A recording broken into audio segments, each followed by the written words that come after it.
I totally purposely made you guys just sit there in front of the screen with absolutely no sound on. I swear. No, it was an accident. Sorry about that.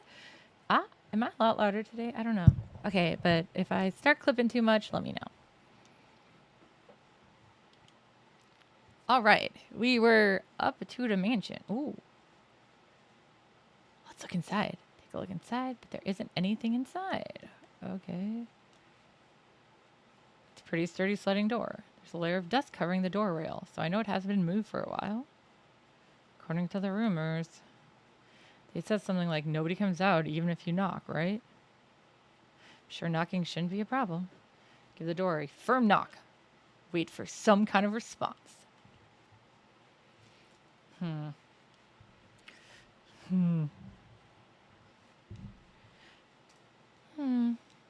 Well, no response. Just as we were informed. Judging by the state this place is in, Miroku probably isn't living here. Okay, what else we gotta check? Oh, there's a window. There's a strange looking window here. You know, this house is kind of odd looking. Looking closer, the building's funky style isn't even just a Japanese and Western mixed design. It feels like an alpine lodge, but built with traditional Japanese style. Must have been a custom job. You don't usually see two-story houses with that roof. Window's probably where the attic is. If so, then that's a pretty big attic. The room under the roof is that big. It looks like it's bigger than two normal-sized rooms. Is that the window that was mentioned in the rumor? If you throw something, the lights in the second floor window will turn on. Guess you would need to throw something at a first floor window, so that must be it. Wait, should we throw something? Can we throw something? Ah! What was that? Eh?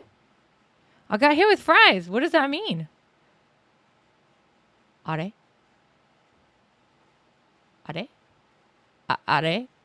Oh, it didn't show me anything. Wait, what did you do? Oh, you subbed to me. Thank you. Thank you for the sub. I just saw the fries hit me. Oh, no, that must have been a Happy Meal then. I need to slow that down. It's so fast. I do have an Amazon Prime sub now. I can go into sub places. Like a rocket. Yeah, I just got like beamed by a Happy Meal and that's it. It looks like it hasn't been cared for in a long time. There's weeds and dead leaves all over. I want to throw some. Oh, what's that? No, I was looking at that. Weeds have run wild over this entire area. The garden hasn't been touched for a while.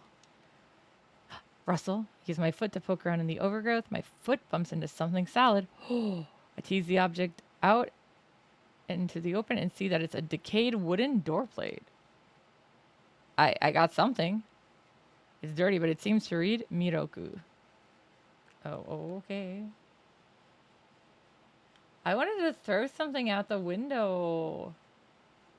Can I not? Do I even have anything to throw, I guess? Let's see what I got. Ooh. See if I can throw the door plate. Even if this hits the window dead on, it probably wouldn't break it. I can! Yes! Are you actually going to throw it? Yeah, just like the rumor said. There's something crazy going on. I want to know about it now. That's pretty courageous of you.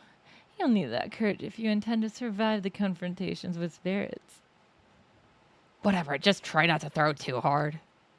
I know.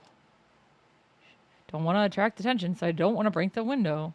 Take aim and toss the plate, aiming it at the wooden frame of the window. My throw hits the spot and makes a dry thud as it strikes the wood. Oh, I guess that's it. Nice throw. You've got some nice shoulders. Stop looking at my shoulders. The most anticipated draft player this season. Sorry, I don't really know baseball. Well, the rumors say if we throw something at the window, we'll see the lights come on. So the rumors claimed. Nothing's happening. We wait a while, but it doesn't seem like the lights are coming on anytime soon. I was hoping that I would get to hear the voice from the rumors. Sometimes rumors are just rumors. A good journalist knows not to trust every single one. Let's hurry up and check out the other places. Damn, that was sad. Okay, well, I think I've done everything out here, so let's go inside. I push the door, but it doesn't budge. Ah.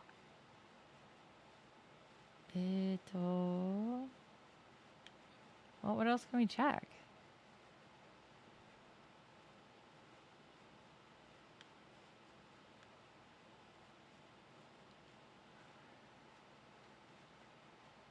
Pull the door, it doesn't open. Looks like it's locked. Oh well, want to just kick it in? Whoa, you're already thinking about breaking in? You're too reckless, kid. Damn. Haha, what a bold child. I must confess, I do prefer the direct approach sometimes. It feels the air just changed. Please don't look inside. Did you hear something just now? The window opened! Or turned on. We look in the direction of the voice and see the light on the window has come on. The light we see is what looks like the silhouette of a crane. Really? It looks like a girl hanging to me. Please don't look inside. Good night, Hikurasai. So again, we hear a faint, weak voice. Don't look? Shh, as if we wouldn't look. We're not going to just go back now, are we? Hey, Kishima, there's definitely something in this mansion. That means that all rules are off. So we're breaking in? Exactly. Calm down there, boys. We can't cause too much of a commotion, or we'll draw attention of the police. You got a plan then, Rosé? I'll open the lock for us.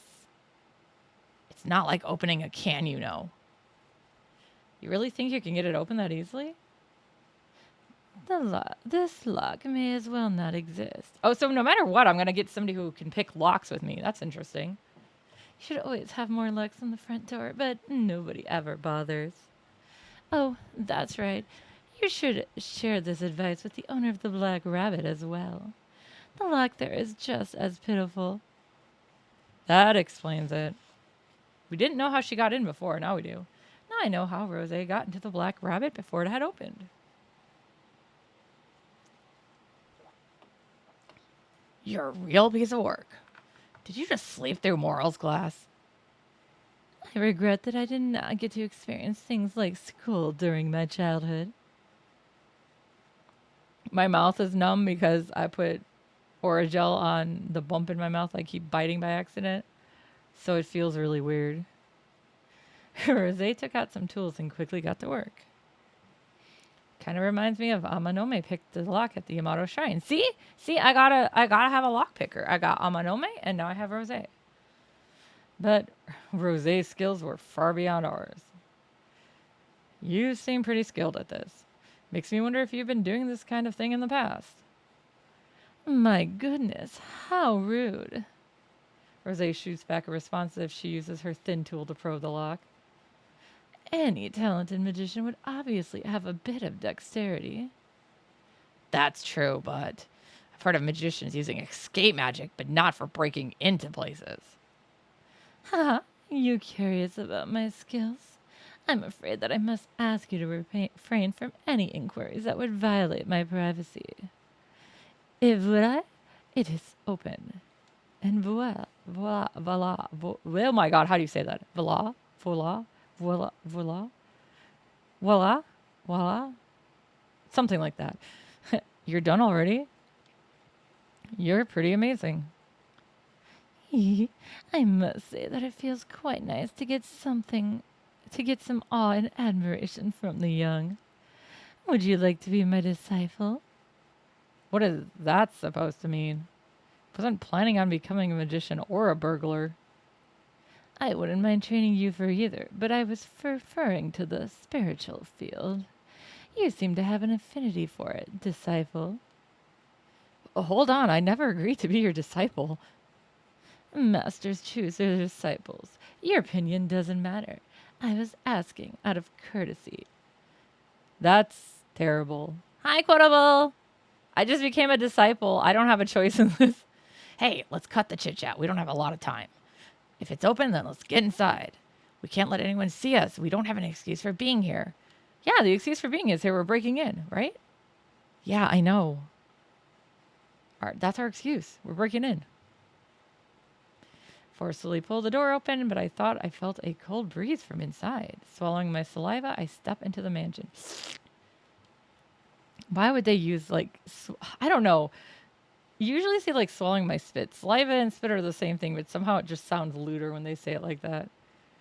The Miroku residence looks like an old Japanese-styled house and smelled of damp, moldy air. Seems like this place hasn't been aired out for a real long time. Wah! Wait a moment, Kijima. I sense someone watching us. Be careful.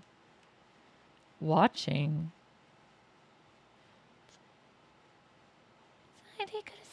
Please don't look inside.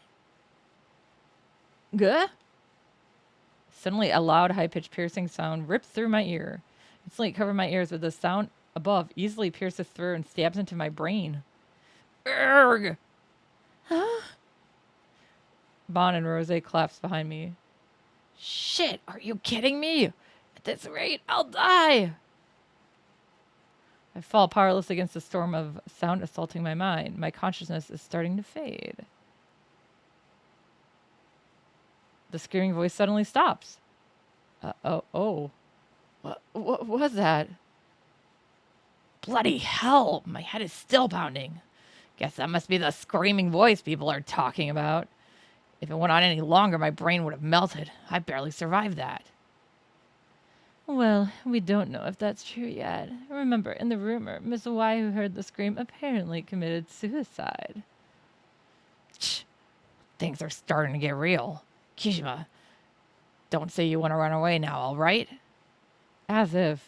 You're the one who's looking pale. If you've got the wits to sass me like that, you're still in shipshape. Well, if it's planning to take us down then, I suppose we don't need to hold back either. Let's start investigating. This place doesn't seem to be that big, so let's investigate whatever we see. Yeah, but before we get to that, we'll need someone to be on the lookout. We don't want getting surprised by a patrolman. Right. If something looks bad, call me on my cell phone immediately.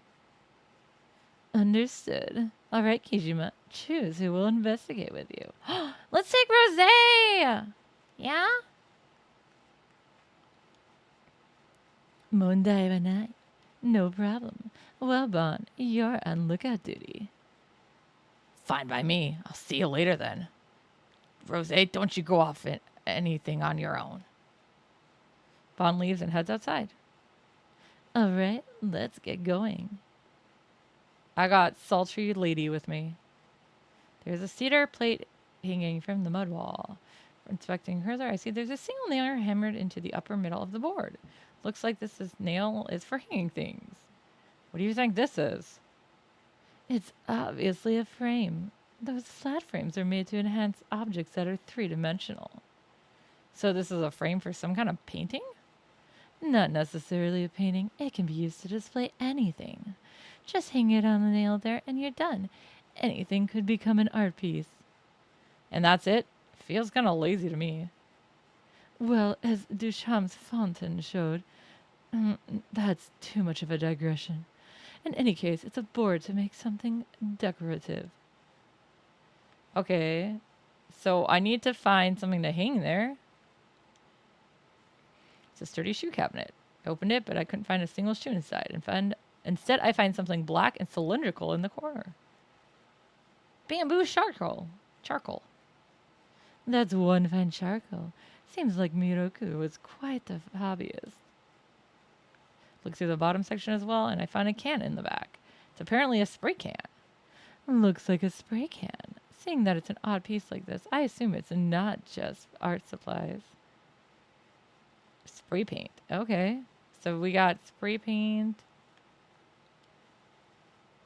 Open the door of the living room and step inside. Oops. Ah, it's a couch. A normal looking ordinary sofa. Checking around the sofa near the bottom. Hand warmer! I found an unopened hand warmer. I can use this, can I?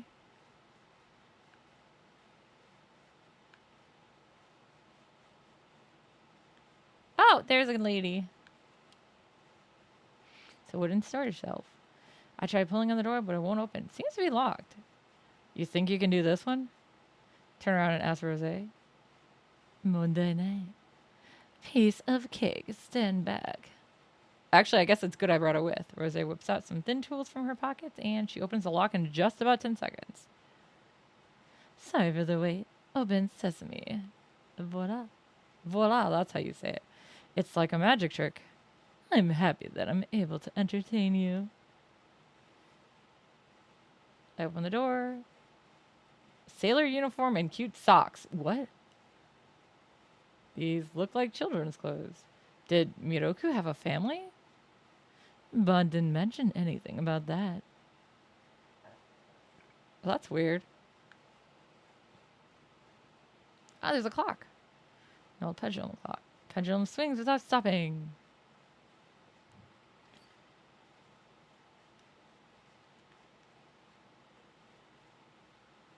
I think that might be all I can do in here for now.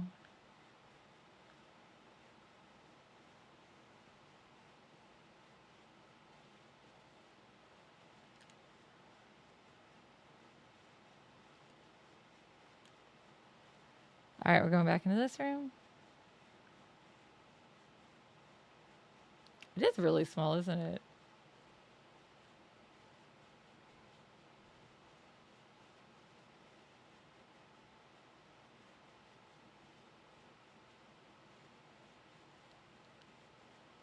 All right, I guess we'll go here. The door to the bedroom and step inside.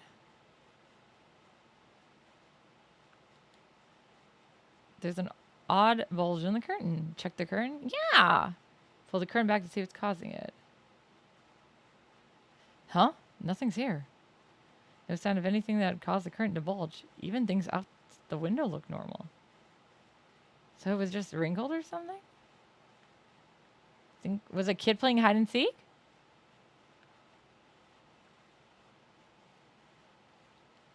There's two beds.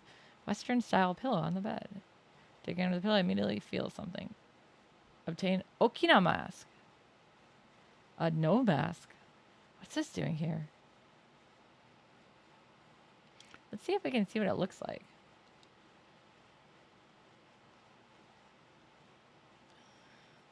Looks like an old man's face, but part is worn off. There's a fairly large dent on the back of the mask. Okay. That's one sturdy bed. I wonder what caused these stains. Now I'm looking. There are more spots than expected.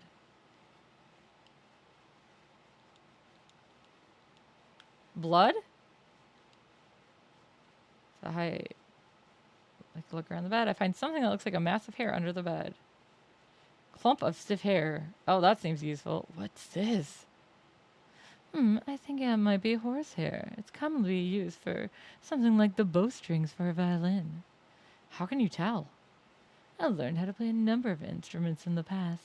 Perhaps I may not look the part, but I was born into a pretty wealthy family. A good foundation of knowledge concerning most high culture, including music. Well, why don't you take it with you? It might prove useful later on. Yeah. Oh, what's that? A colorful flyer on the floor stands out from the airy bedroom. Out of curiosity, I pick it up. Quickly read the flyer. Kisoji Ballet School recital. Kisoji Center Hall starts at 1300. Doors close at 1330. There's a girl dressed in white in a ballet pose with her legs raised high. Looks like a flyer for a children's ballet recital. Children's ballet, you say? The atmosphere of this place is more suited towards Japanese buto. Take a closer look at the flyer. First act. Collection of pieces, ballets. Their second act, Lac des Canes. Second act will feature girls who are too young to wear point shoes. Please enjoy their energy and spirit as they perform adorned in adorable colors. What's the stuff written for the second act? Is that Latin? It looks French to me.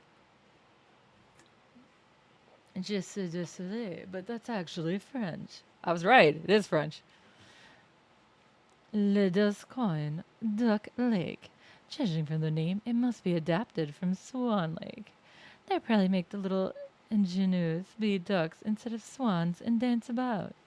Seems like a show designed to showcase their energy as opposed to grace. Ducks sound like a lot less impressive than swans. Oh, you think so? That stubby body, those adorable orange beaks and feet, the way they shoot through the water. Ducks are far cuter than swans. If I were to receive a gift, I would prefer ducks over swans. Also, swans will bite you. They're evil, man. We've had, like, literally the area I grew up in, like, buses were late to school because a swan was in the middle of the road kind of shit. No one's going to buy you either of those. I take the flyer just in case. So there's at least a decent amount of stuff in the room. Boombox, it looks pretty old to me. There's a drawer on the table the boombox is sitting on. Open the drawer. Open the drawer. Inside there's sticks of incense neatly put away. Okay, we're taking everything. In the corner I see a square metal box sitting there. Is it a cassette tape? What's this? Battery. Oh. Oh ho, it's been quite a while since I've seen one of those. You know what it is? A battery, and a pretty old type at that. Huh.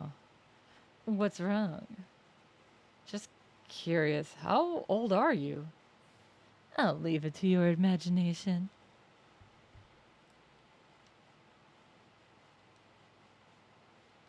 Cassette tape. Take a look at the tape. There's just a single letter written on the label T. That's a creepy tape. Would you mind playing it? I'm curious what's recorded on it. Sure. Put the cassette plate back in and hit the play button. Huh? It seems like no matter how I press it, it's not going to play anything. Because you need the battery, right? Maybe. I flip the boombox over and check the battery compartment. It's empty. It doesn't have any batteries. Of course it doesn't work. Okay. Well, we have a battery. So let's stick some hair in it. No, we're sticking the battery in it. If I can get to it. Take out the battery and put it inside the compartment in the back. Thankfully, the battery types were the same, so it fits without any issues.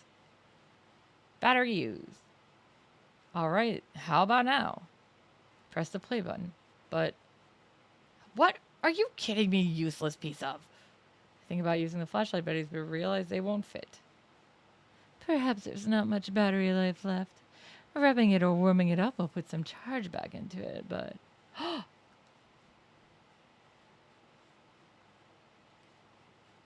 Hold on. Warming it up? I use the hand warmer. I have this. I open the bag, crumple it, and place it on the battery compartment on the back of the boombox.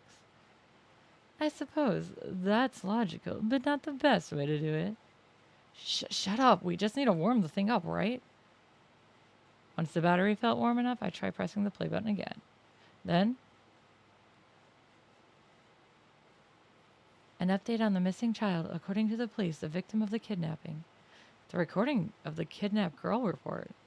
They're referring to the victim as Child T. Age 13, long hair, was wearing a white one-piece dress on the day she went missing. She was last seen heading home from a ballet class practice in Kisoji. The report mentions that it's been a month and the case is now a partial public investigation. From the point, the newscaster just rehashes information about the incident, and once the news moves to the next topic for the day, the recording cuts off. Rosé ejects the tape and sighs. I see, hence the T label. The owner of this house seems quite intriguing. It's crazy no matter how you look at it. Why make a recording of the news about a kidnapping incident? Once again, ballet. It's coming up too much to be a coincidence. Okay, so we have one tape. Oh, is that me? Suddenly the phone rings loudly. But I can't see it anywhere in the room. Intriguing. Let's answer it. I guess I'll look for it.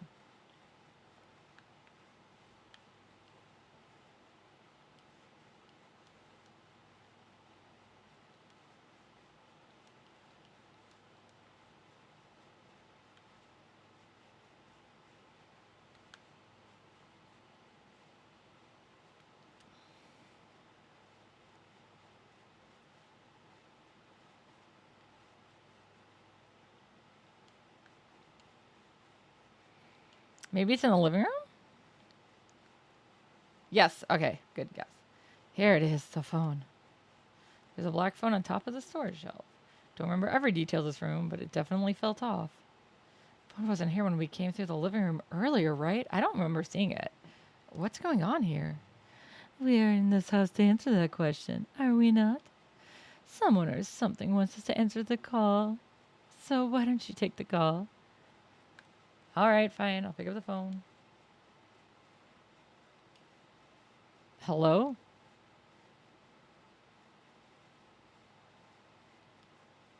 The phone suddenly goes dead. Huh? A sudden wave of dizziness hits me, and I violently hang up the phone. I come to my senses. I notice that the back my hand is covered in sweat. Damn, what the hell was that? Who was calling? Don't know. The person hung up immediately. I see. How boring. You look rather pale. Is something the matter? It's nothing. My phone vibrates in my pocket. It's time already? It's me. Almost time for Patrol to show up. Let's wrap it up for the day. All right, we'll leave immediately. Is it time? Yeah, let's head back out. Damn, I want to put the mask up. Get out of the mansion without any major issues. We rejoined the one who was keeping watch and quickly shared the info we gained in our search. I like how it's coded so it's just vague so they don't have to like fill that in. I told you. Aren't you glad we went inside? The T-tape in particular was quite a find. Combined with the ballet flyer, it has some grave implications. Why do you look like you're enjoying this? If that's what you found on day one, I shudder to think where this is going to end up. Wait, you're whining. Just admit it's been a worthwhile night. We've even heard the rumored scream. It must be a spirit, probably the screaming author's doing. The spirit's all that remains of Miroku Yakumo. Or is it someone else entirely? I can't wait to find out. It's only a matter of time before the cops show. We better split up. We meet back at the Black Rabbit at the same time tomorrow night. Yeah, sounds good to me. Oh, that's right, Kijima. Don't forget to buy batteries. Thank you for the raid, Firearm! I'll try anything once, but I'm not doing that again.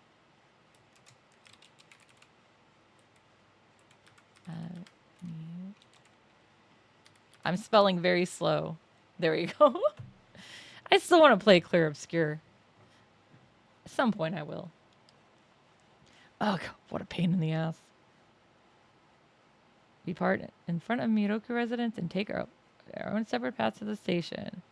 Le RPG. Ho ho ho. Yep. They were even speaking French today. It's perfect. As I walk by myself down the street, I think about what I heard on the T-tape. Might just be a crazy tip of the psycho iceberg of stuff hidden in Miroku residence. Yeah, Rosé, she likes to interject with a lot of French. And then they saw a ballet flyer that had French on it. Catch my train, and by the time I get back to Kishoji Station, it's already past midnight. Better go home and get some rest.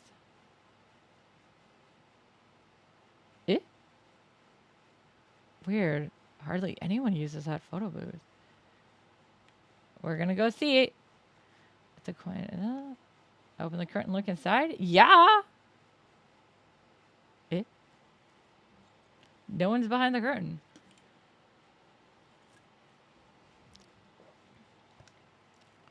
Could have sworn someone was there. Was I seeing things? But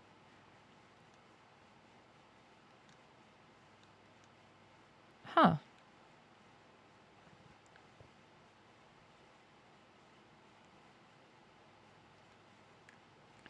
No one's there now.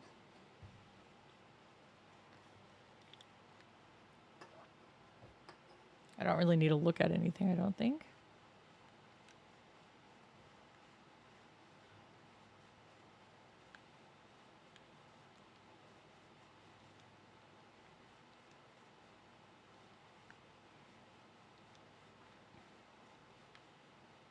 Yeah, because I don't have anything even from D.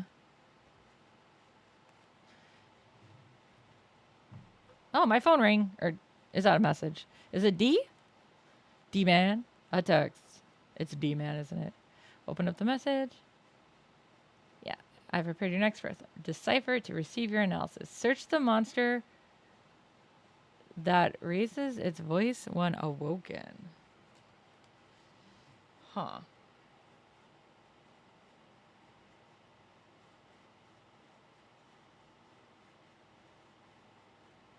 Makes me think of like a fire alarm? Could it be the fire alarm?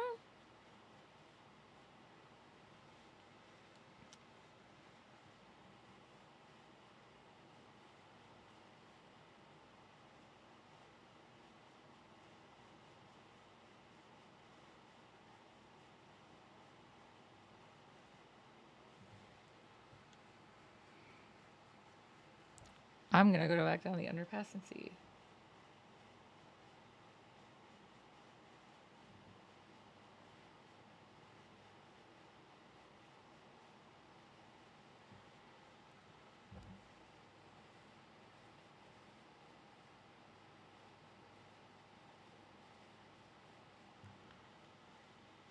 I need to go all the way back, I guess.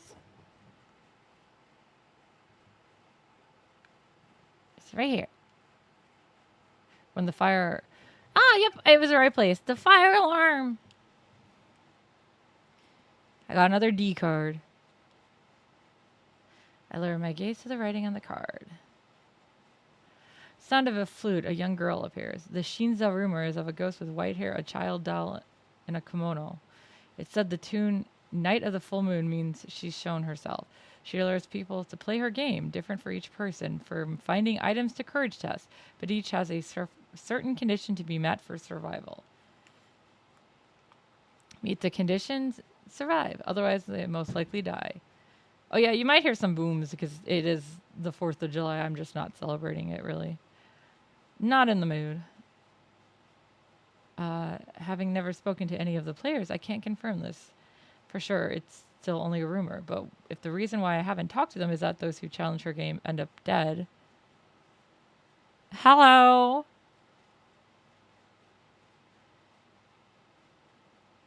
Then I suspect there's no way to escape her death game once you've met her. Past urban legends like Girls Play and Kakuyako share many similarities with this one.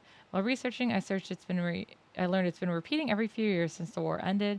I must look further, and that's where you come in. It is fortunate that you are in this exact situation. You are the very first the very person I need to talk to regarding this rumor. Why is she called Kakuya? And why does she take doll form? Why play games? And what role does she play? Is she a guide to death or the reverse? Or neither? Is she connected to the fairy tale named legend seen often in recent years? Find out and escape the game alive. If worse comes to worse, I'll gather your ashes for you. How nice. Why the hell is he hiding these cards? Too much effort to worry about it. Might as well go home and sleep. I solved D-Man's riddle, so I head home feeling pretty satisfied with myself.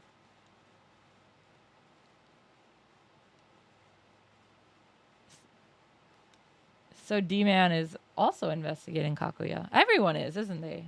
Isn't they? Tired. No, but we have to do this first. You know this. We have to open the curtain first. There's nothing in particular. That's very important. Guess I'll wash my face. Oh, we have to wash your face? It's a cute face. I guess I'll forgive you. I should take a shower. That's not just washing your face. Open the door and go inside. And we still aren't going to get a shower scene, are we?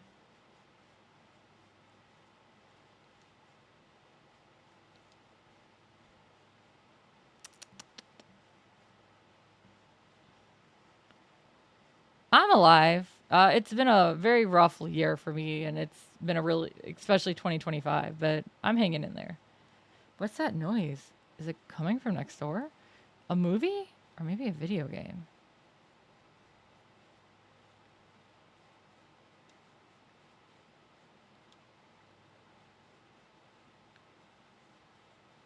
Shit, that's loud. The noise won't stop. My temper's hanging by a thread. Would punching the wall work? Oh, oh my god. I've talked about it before on stream, but yeah, I'm at my parents' house right now. A lot of stuff has happened.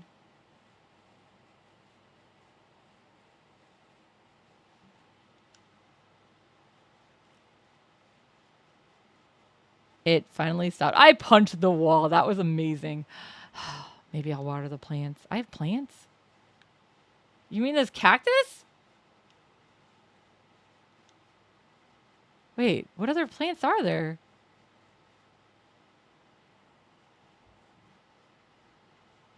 Eh?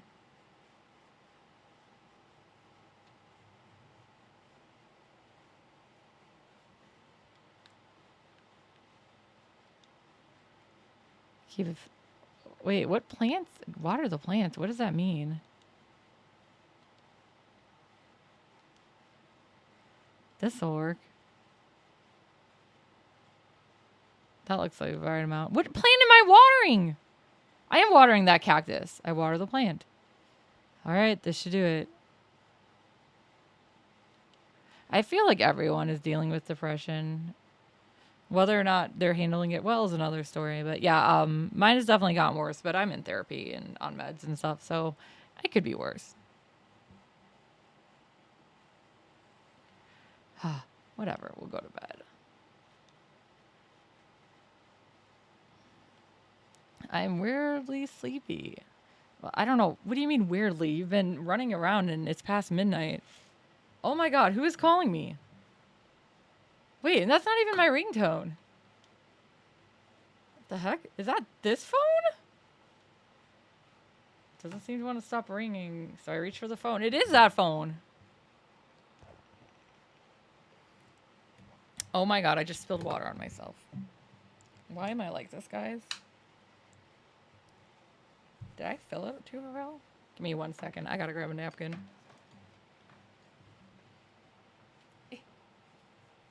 They're just right behind me, at least. Or behind my computer. Hence the awkward stretch. Ugh. I just literally washed this stuff. At least it's just water. I might like this. Hello? Goodbye. The other end is line is silent. All I hear is breathing. Huh? What the hell? Hey, what do you think you're doing? Please, don't. Good aside. Good aside. Chills run down my spine and my body involuntarily jerks and slams the receiver down. That voice, it sounded familiar. Someone pranking me, or they'll probably try to call again. Guess I'll just lie in bed and wait. I shut my eyes and wait. The room is quiet and it doesn't seem like anything is going to happen. I must be tired after all. My consciousness slowly fades. Luckily, I'm not bothered by another phone call.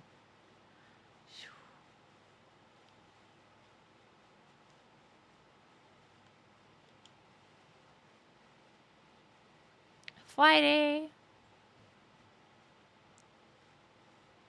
Next day, I wake up to an oppressive heat. Oh, we already got that here. It's going to even be hotter tomorrow. I work tomorrow, though, so. I drag my listless body outside to trudge to the electronics shop in search of batteries. Since this is an older battery, I'm not having much luck finding what I need. By the time I get what I set out for, the sun has already set. Why didn't you, Google it first? Wait, I guess I didn't have Google back then, really. Huh? Why are the lights in my room on? They are. That's strange. I'm sure I shut them off when I left.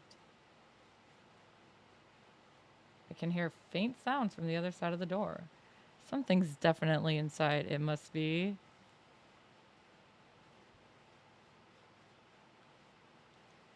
I've given Natsume Obasa a key to my apartment. I kind of doubt it, but it could be. I'm guessing it's Rose, actually. I held my breath. I grabbed the doorknob and slowly turn it. There's no resistance. It's unlocked. Weird noises? Got it.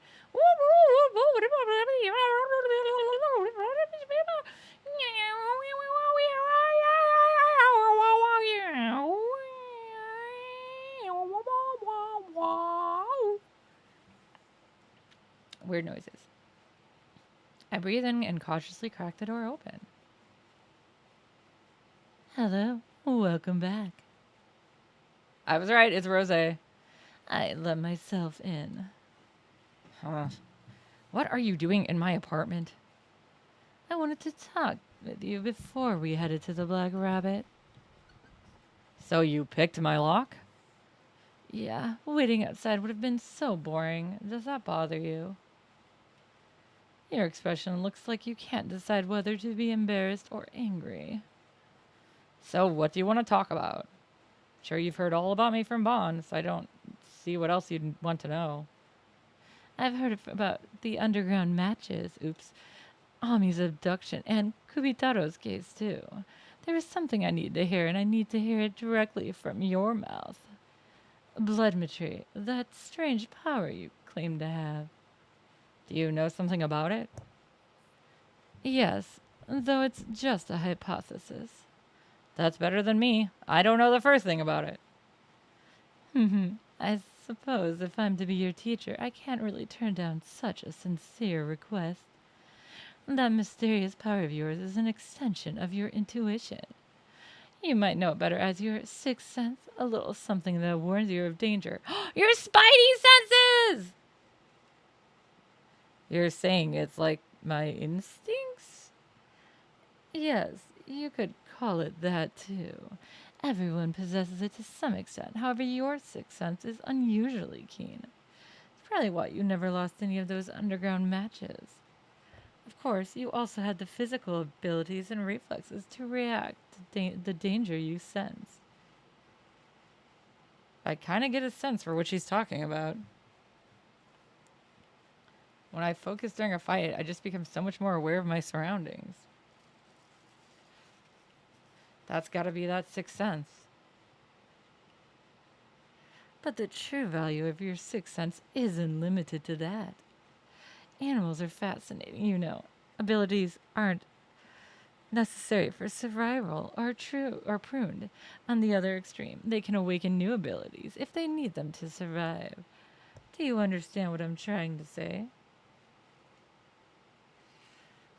The day Ami disappeared, I met Kakuya. I knew that my life was in grave danger. You're saying that meeting woke my sixth sense? Bloodmetry power? Precisely. You're an excellent disciple. But not every person gains some great new power when they face imminent danger. I believe in your case that you likely already possess that ability. Perhaps a parent or ancestor of yours had spiritual powers. And don't ask me. My mother was just a normal woman. She didn't have any weird powers. And what about your father? I don't even know what the guy looks like. All I know is that he abandoned my mom. I see. I apologize if I upset you. Nah, I don't care. Anyway, you sure know a lot about the spirit world and all that. I must say, it's nice to have a disciple who views my skills with such respect.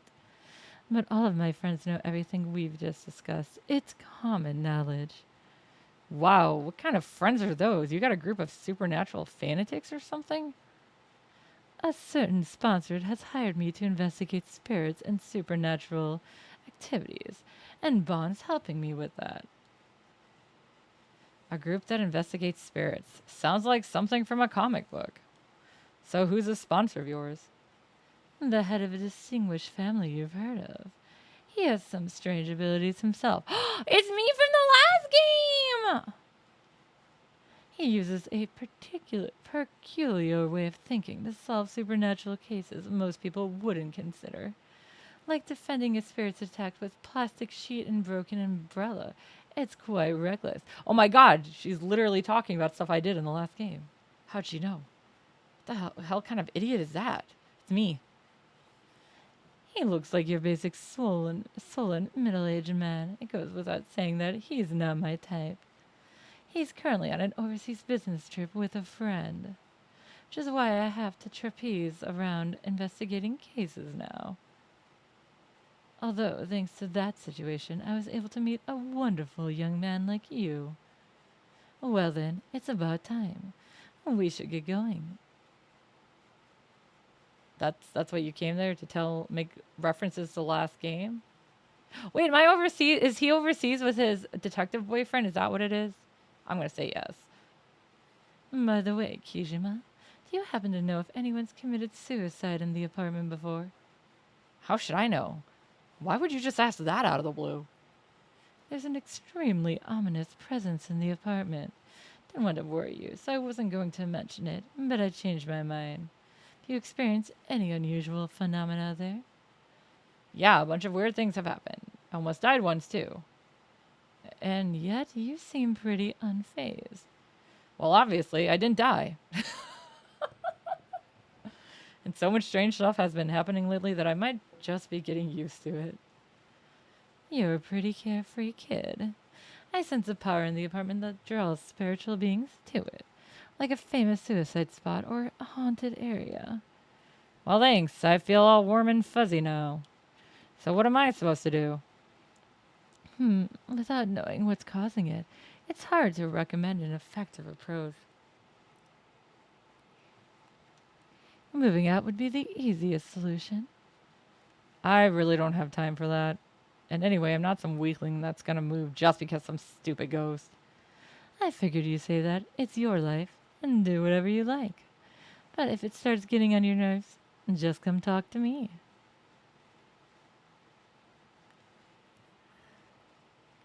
When we arrive at the Black Rabbit, the lights are on.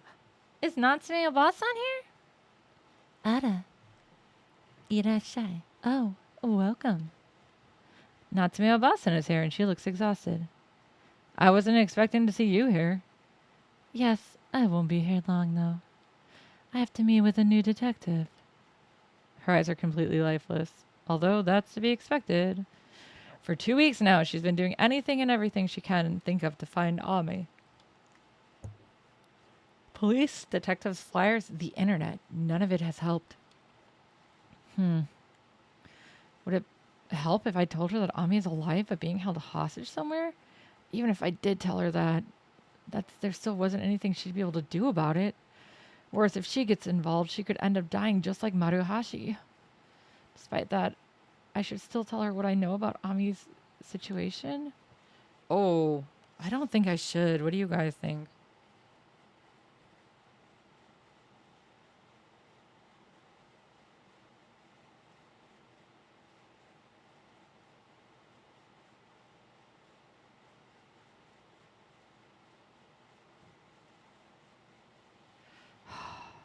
Maybe I will. Hey. Sorry, Akira. I have an appointment with a detective. We'll talk some other time, okay? Natsume Obasan quickly leaves. Oh, I was going to tell her. I guess not. After a bit, Rosé, who is waiting outside, comes in. Oh, so that was your aunt? She seemed so distraught. It was painful to even look at her. Hey, sorry I'm late. That mahjong game got intense at the end. Huh? What's the matter? What's got you two looking so serious? You are the most incorrigible, thick-headed man I have ever had the displeasure of meeting. You're beyond all hope, and death would be a kindness to you. Huh? What the heck are you so mad about? I don't have the energy to explain it to you. Well, how's your investigation going? Don't you dare tell me that it slipped your mind and you wasted all your time playing mahjong.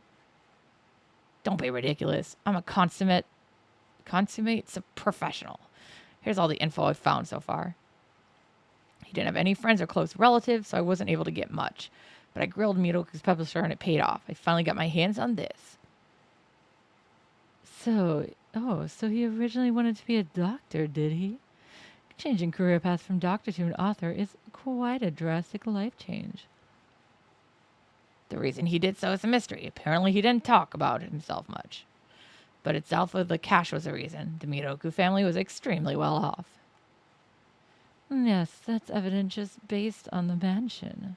A poor author wouldn't be able to live like that.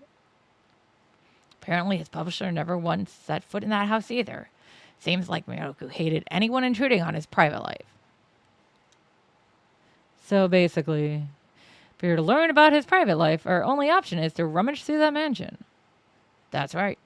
I also looked into what was recorded on that T-tape. That girl disappeared half a year ago. She was last seen at an intersection about 5 minutes' drive from the Miroku residence. I see. So that's why there are regular patrols around that area. But if it happened half a year ago, why are they still maintaining that patrol route? As it turns out, a number of other girls have disappeared around that area too. They're ancient cases though, so I didn't have time to dig into them. That concludes my report. Good work. Well then, shall we head straight to the Miroku residence? We must unveil the truth that lurks within the darkness. Yeah, we should.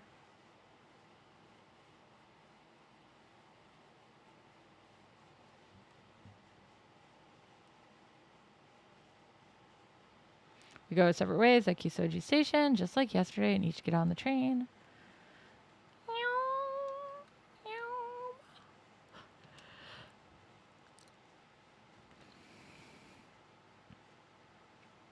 I reached the Miroku residence without any particular trouble today. Another wonderful night. I feel like we'll make great progress with our investigation. You got here fast today.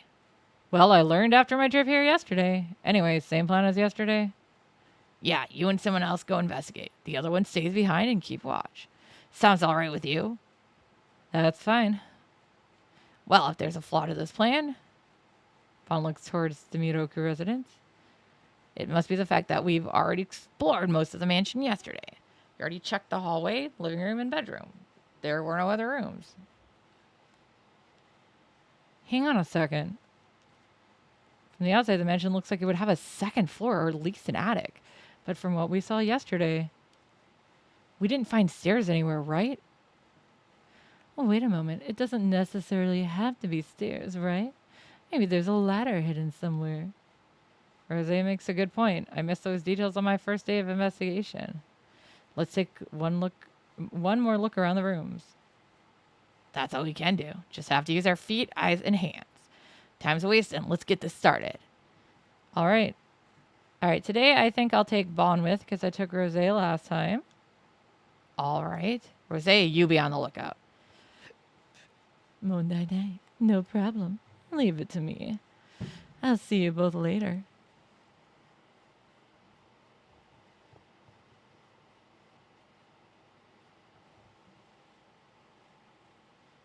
All right, let's go.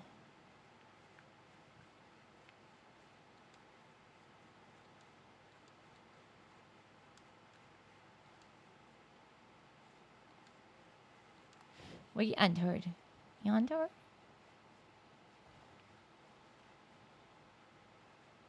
Eh? A text. Open a message. I've prepared your next photo. Repeatedly hurry the movement of the monster that moves without rest. Repeatedly hurry the movement of the monster that moves without rest.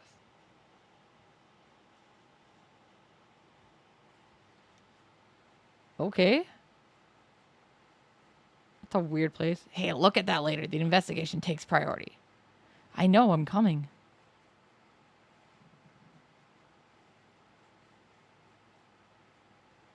What? Another phone call. She stepped into the living room. The loud ringing suddenly stopped. Don't surprise me like that.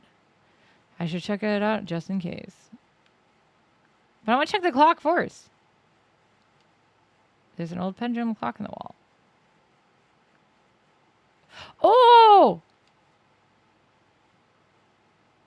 Long hand, full circle, but nothing happens.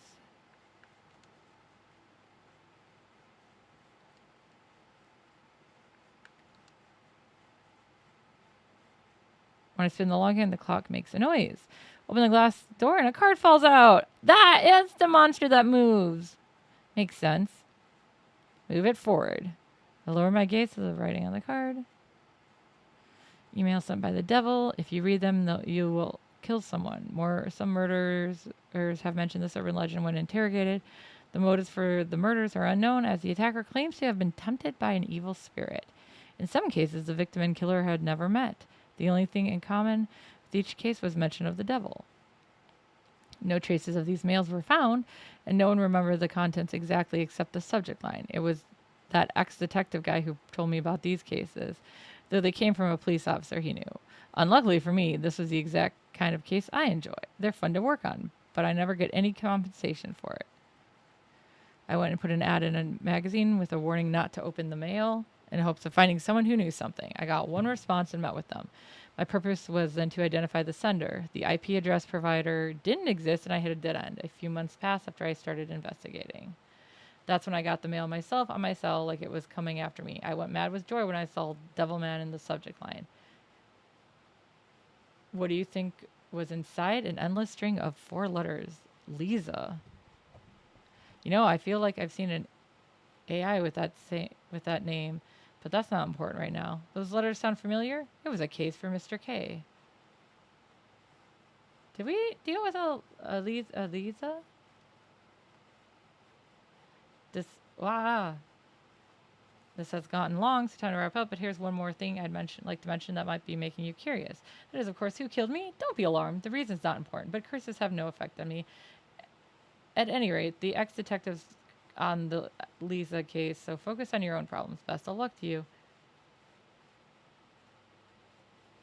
Wait, what? Is he dead?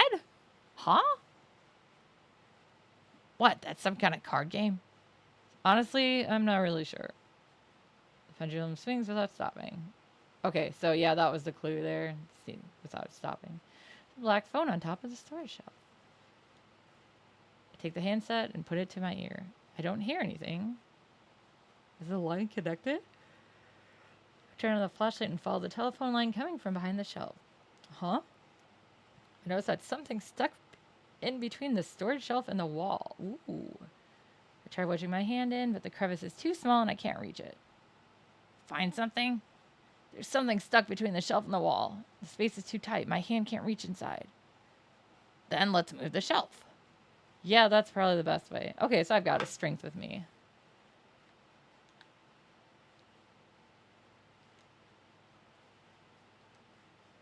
Let's try it. I'll give you a hand. Vaughn and I go to the sides of the storage shelf and...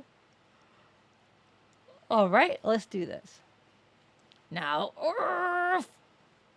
with his call, I pick up the shelf. Perhaps the wood is dense because this thing is far heavier than it looks. Whoa, it's heavier than I thought. You just need to move it a little bit. Don't hurt yourself, old man. I'm not a senior citizen, damn it. Here it goes. I am. I feel like one sometimes. I'm not really. We move a step or two and set it back down. Damn it, almost threw him out my hip there. So, did you get the thing? Yeah, it was on the floor. So, what do you think it was? Quit playing around and show it to me. Light up the object with a flashlight and show him. It's a cassette tape labeled H. Oh. Looks like it was worth putting my hip at risk. Wonder what's recorded on this tape. Well, I guess we're gonna go looking at it. Was that always there? It's a rattan basket. The fruits inside are all black. So they've all turned black. They're completely dried up. Pluck one fruit and it seems to be a bunch of bananas. Dried up bananas. Perfect. Yeah, I don't think that was there before.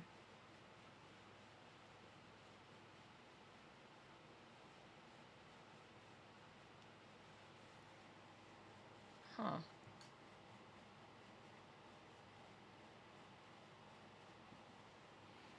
Well, let's go put the tape in.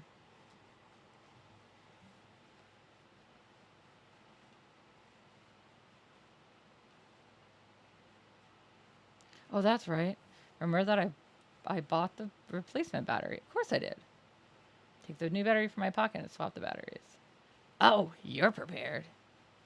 Shouldn't have any problem playing the tape now. Oh, okay. I guess I have to actually tell it to put the tape in. Can we put the cute socks in? I put tape H into the boombox. Press the play button. No sound comes out of the speakers. You sure the battery's good? Well, the tape is spinning just fine. Maybe it just hasn't gotten to the part where there's sound.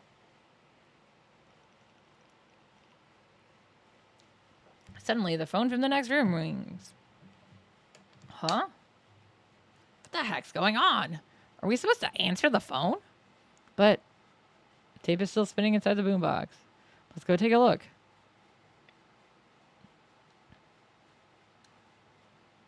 Shouldn't we have left somebody in there or no? No.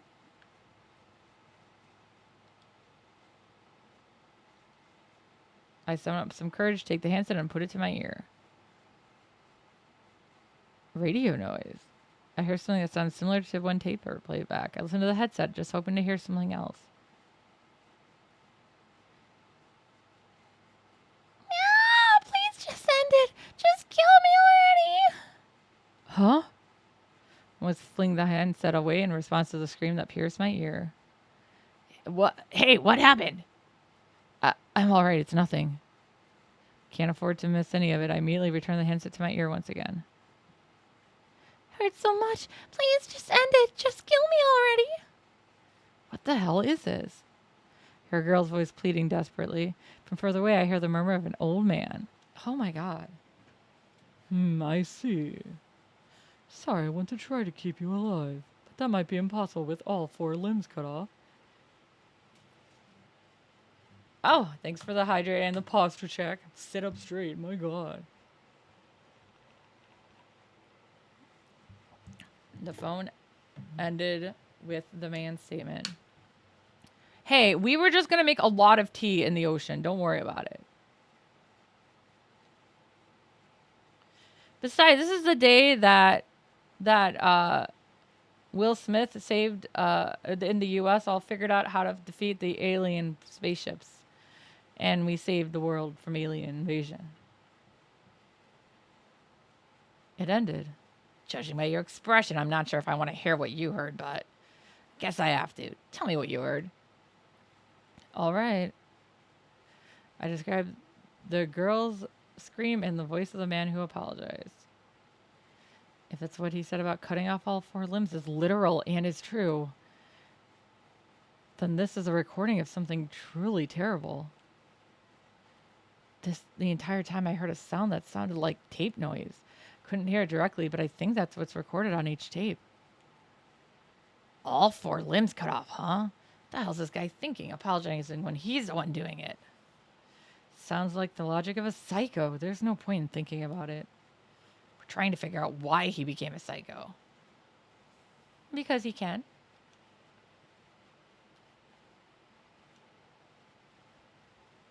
Right? Let's go back to the room. Oh, that's not unnerving at all. What the hell? Can't contain my shock as my flashlight lights up on an object on the ground. I gather myself and look at it again. Is this a doll? A doll? The object sitting on the bed seems to be a little girl doll. I'm no doll expert, but I can tell that it's more sloppily made than the Kakuya doll. Its clothes are dirty and there's a couple reddish black stains on it, like blood. It's wearing a weird mask. What the hell is that mask supposed to be? It has a beak, so is it a bird? Who cares? Let's check it out. It's not what I'm doing. Try pulling on the mask to remove it, but it won't budge, almost as if it's glued on. Ignore it for now and take a look at the clothes. I noticed a reddish black stain there.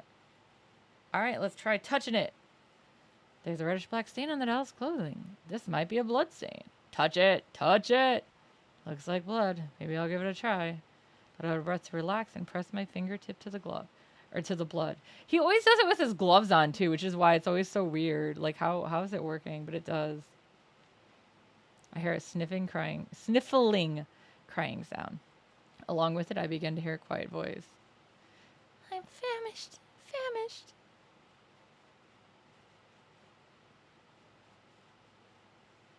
Kijima. Hey, is something wrong? No, I'm all right. I heard a voice. The voice was saying famished. What kind of name is famished? Wait, is that a serious question? No, I mean, I'm saying that I have no idea what they mean by famished. Oh, that's what you mean. Well, the word famished means hungry. You guys know this, right? I'm guessing in Japanese it's a much more complex word that isn't used. Huh? It's the first time I've ever heard it. Is that from a weird dialect? Let's just leave this for another time. It's a waste of time explaining. It's a strange that a doll would be hungry, but that's what it sounds like it's saying. Huh.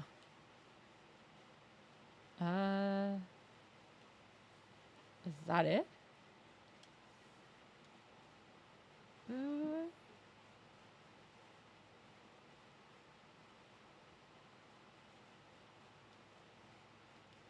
Oh, nope.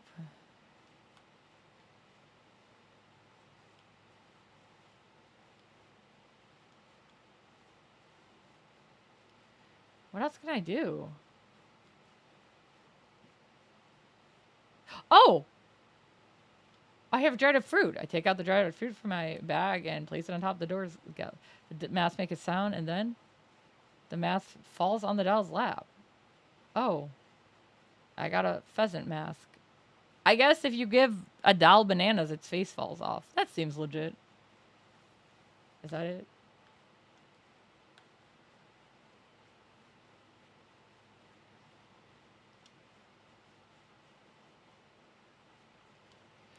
Let's look at this mask. Seems like it's meant to be hung on something. Oh, ho, ho, ho. Ideas, ideas. All right, let's hang it up. I placed the pheasant mask on the frame. Hey, it looks pretty all right. Maybe it was hung up there. Just then I hear something move in the hallway. What's going on? Quickly remove the mask, but the shaking won't stop. Hey, look! Oh! Eventually the vibrating stops and the hallway entrance appears at the mud wall in front of me. Whoa, seriously? Is that a ninja lair or something? It's the first time I've actually seen an actual real trapdoor. I want one of these! Oh my god, have you seen they have those bookcases, doors that they look like bookcases, but they're actually doors? I want one. But it looks like we got a glimpse of the true face of the owner of this place. What are you talking about? There's only one type of person who would build something like this. Paranoid person. Someone who is possessed by someone. Possessed by what? That's the million-dollar question, kid. Come on, time to see where this hidden passage leads. Yay, we found a hidden passage! Make our way down the extremely narrow path from the hidden entrance. It's really cramped. Well, there are rooms on both sides. This path probably goes between the two rooms. At the end of the path, there's another door. Looks like this is our only option. Let's see where it leads. Do I not get to investigate this hallway at all? Here's something walking on the roof. Oh, hi.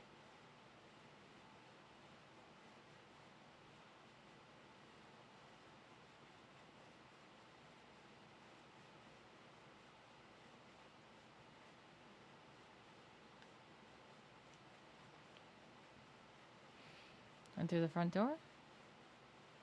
Beyond that door. Open the door. I'm in shock to be looking at the front entrance of the Miroku residence. What? What? Yeah, my reaction exactly, literally. Verbatim. Hold on, wait a second. Is this really possible? Huh? I mean, I don't believe it either, but it's actually happening. Hold on a second. Keep calm, chill out, take a look around. Notice next is the secret door I thought we had opened earlier is now closed. Everything else seems to be the same. Why is the entrance to the secret passage closed again? I don't have a damn clue. I'm positive that we entered the secret passage and opened the door. Did something happen the moment we went through the door? That gives me an idea. Hey, we entered from the door located at the front entrance, right? What happens if we try to leave? Like doing the opposite of what we just did? Yeah, if we end up back at the secret passage by doing that. I really did not want to think about it, but doesn't it seem like we'd be stuck in here? That's bad. Come on, let's try going outside. I rushed to open the door, and once going outside, I see the unchanged Miroku residence once again. Phew, that's a relief. Scare me there for a second. Rosea, lookout, looks at the two of us with a confused expression on her face. You two certainly look like you're having fun. Did something happen?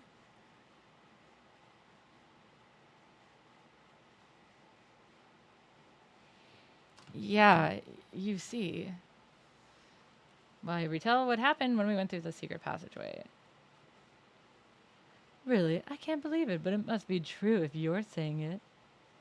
Piecing all the information together, it seems that when you enter the secret passage, you enter a different Miroku residence. A different Miroku residence? How is it different? Not sure. It could be in a different time, situation, just some specific state. We travel to a Miroku residence in a different state by entering that door, is what I mean. If we had to come up with an explanation, that's the hypothesis that makes the most sense. Assuming that you're correct, how is that even possible? There are some extremely powerful curses and thoughts that sometimes cause phenomena like this. Stairs that will take you to the same floor, or an intersection that leads to the same place. I've experienced both of those in the last game. These are examples I've heard from someone who actually experienced them firsthand. I don't believe that at all. I guess I have to since it's actually happening. If we're experiencing this phenomena, then that means there are great dangers ahead. You're going to continue investigating. I'm fully prepared to face these dangers. Gotten through it up till now. This is nothing. Attaboy. That's one thing about you I like. All right, then let's continue our investigation. You know what, though? Let's switch to Rose. Rose. I'm going to call her Rose, but she's a wine. Oh, you're back?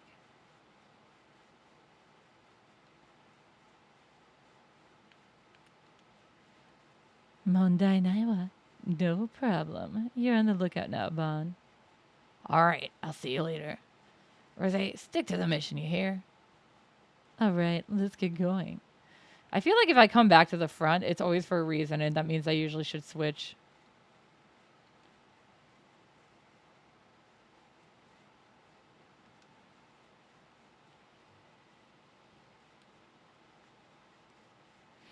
Is this the other one or the same?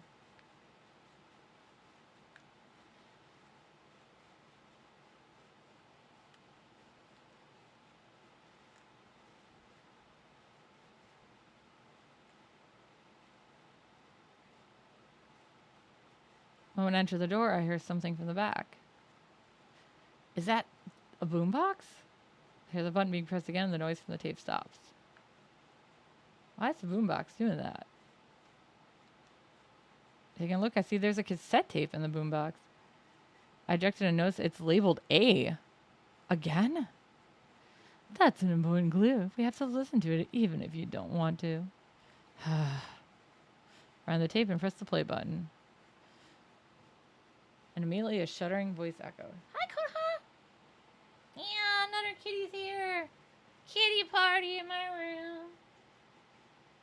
Kitty party. Two kitties are in my room. Hi. Hi, what you doing? Yeah, you're a good girl. Yeah, it hurts. Give it back, my... more screaming. Girl screaming fills the room, and then it finally goes quiet. We hear silence for a bit, then... I see. Don't worry, it's just your legs. I'm knowledgeable in treatment as well. But now... The man's voice, calm voice, is cut off by the tape stopping. I double-check to make sure the tape's done, and then eject it. Obtain tape 8. That was excruciating. Yeah, seriously. The screams were buried in my ear. Why are just your legs and knowledgeable in the fields of treatment important? Thinking about it, the owner of the mansion, Miroku Yakumo, was aspiring to be a surgeon. Is the male voice on the tape Miroku? I took over and looked. There's another cassette next to the boombox. It's labeled tape H. Why is this here? Maybe I'll hang on to it. Wait, didn't we already listen to tape H?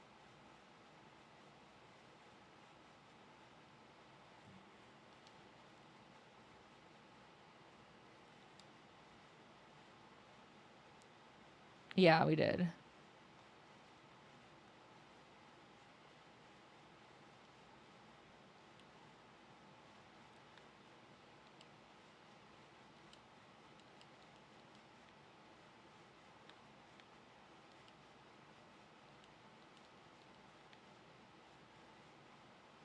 Huh.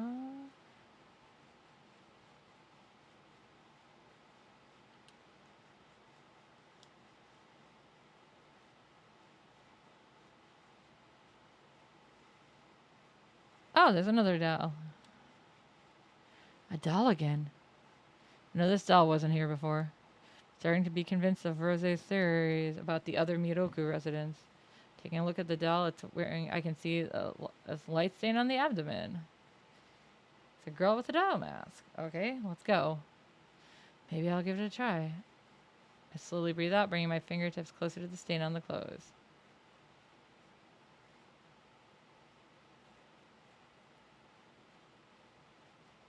I'm hearing what sounds like crying again. From afar, a girl's voice saying, I'm cold, Mom!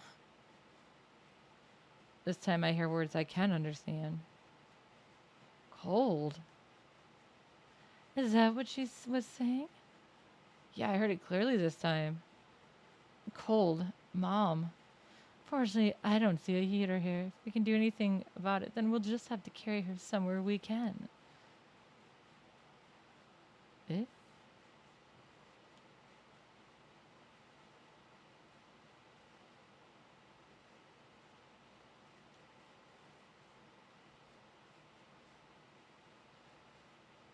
I guess I'll do it. Here we go.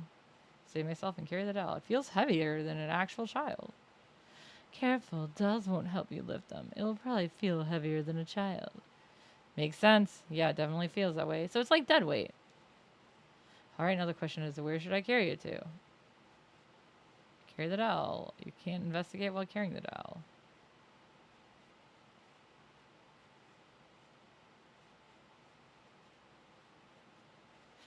I guess the bedroom, right? What if I put her in the bed? My eyes visual. Yep. Entering the bedroom, my eyes immediately shift towards the bed. I mean, we only have so many options. Those blankets are obviously high quality. I'm sure she wouldn't be cold in that. All right, there it goes. I'll lay it down on the bed in the back. You move the blanket aside. As you wish. Okay, here you go. I lay the doll on the sheets and place the duvet over her. Now, let's see how she feels. She shouldn't feel cold anymore. May I ask her again? Put my fingertip under the blanket.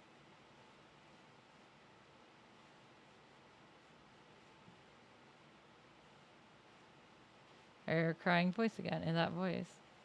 It's cold, Mom! It's no use. She's saying the same thing. Oh, wait. Elisa was overlooking something important. Mom! Huh? I think she wants a mother? Well, don't look at me. You're closer than I am, right? Well, the doll definitely isn't satisfied. Now what should we do?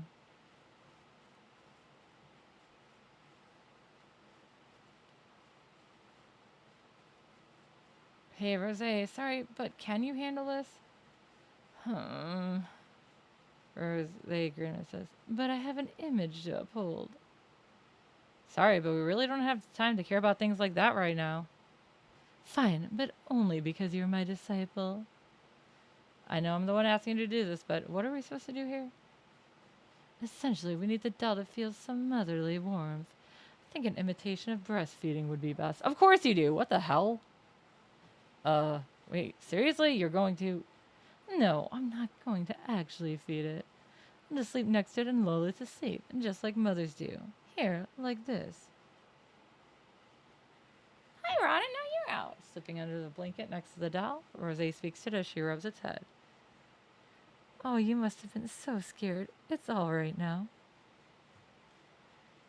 Mom's here with you. There's nothing to worry about anymore. The scary dream is over. Hush now. Go to sleep. Here's a clack from the mask. Hey, Kijima. Rosé crawls out under the blanket. She's holding onto the dog mask. Hey, we got a new mask. It just came off on its own. Maybe this means the doll has been released from her thoughts. Now that she mentions it, I remember the mask coming off on its own when I gave the doll fruit. Yeah, maybe. Oh, and there's this as well. Obtained a hand towel. What's this? It was wrapped around the doll's mouth. I assume it must have been used as a gag. Screams I heard that her tape replay themselves in my head. Pick up the doll from the bed. Rosé helps me and we put it back in the living room where it was originally. Oh, we put it back? Well, that's weird.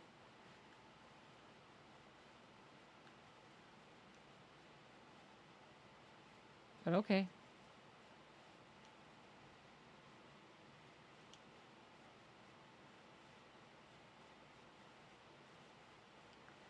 Put the dog on. Place the dog mask on the frame. Again, the entrance's secret passage appears. As expected. If our working theory is correct, there should be another Miroku residence ahead. That's right. Come on, let's go.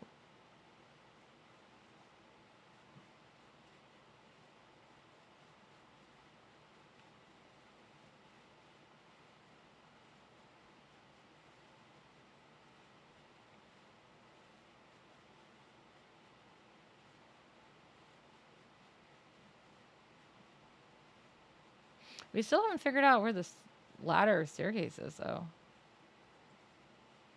We thought the door of the passageway connects to the front entrance of the residence. The entrance doesn't look anything different from the passage, aside from the passage entrance being closed. Alright, well, let's check it out. When I enter the door, I hear the sound of someone knocking on the front entrance door. Huh? Who's there? Is it Bon? No, he has a cell phone. Let's go check, just in case.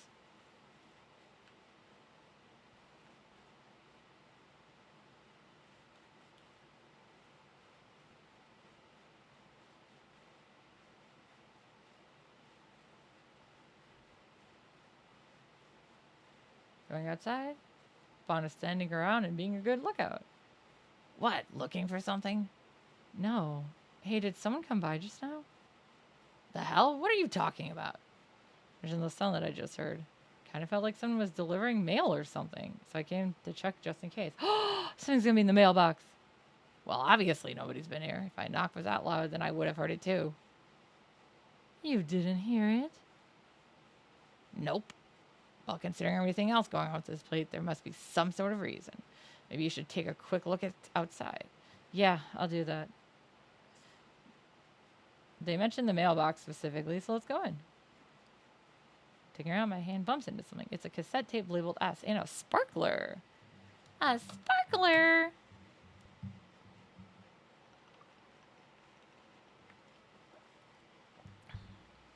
I understand the tape, but why is there a sparkler in here? Closely, I see scorch marks on the tip of the firework. Obviously, it's because we're celebrating Independence Day in America today. Looks like it was lit, but the flame went out before it reached the end. Well, the obvious answer would be harassment. He probably didn't talk to his neighbors much. I see. Nothing else? Okay.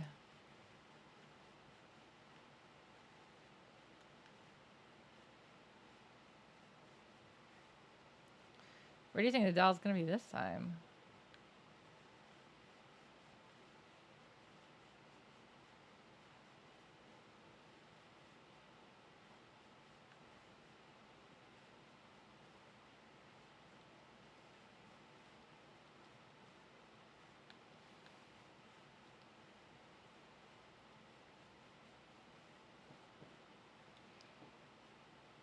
I guess back to the bedroom.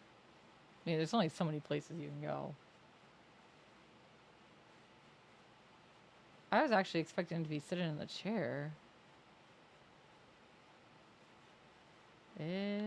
Well, let's play the tape, I guess.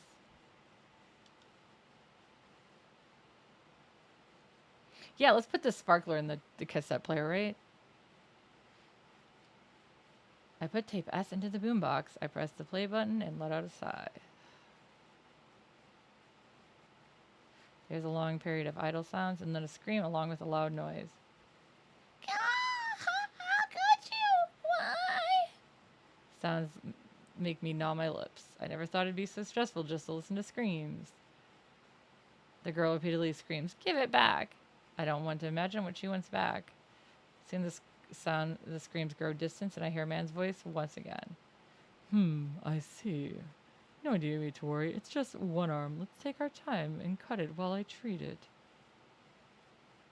Sound cuts off there.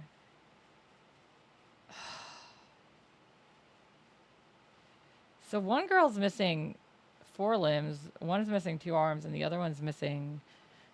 So it was T is missing all, H is missing. No, what was? Yeah, and then I think I finally understand what this man was doing to these girls. Clear from the other tapes that he's been cutting off hands and legs of the victims. He's even saying, "While I treat it," so he's not trying to murder the girls. He has to have some objective that's making him cut off their arms and legs. I don't get it. The hell would anyone need to cut off the arms and legs off of anyone? Obviously, this isn't a question that any sane person can answer. It's met by a suffocating silence. Let's continue investigating. I get the feeling that we're approaching the answer to that question.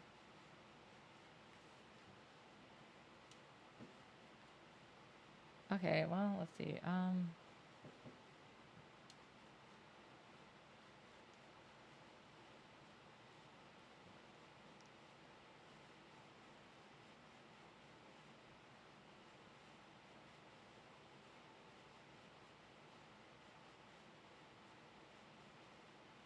Use something that it wasn't intended for.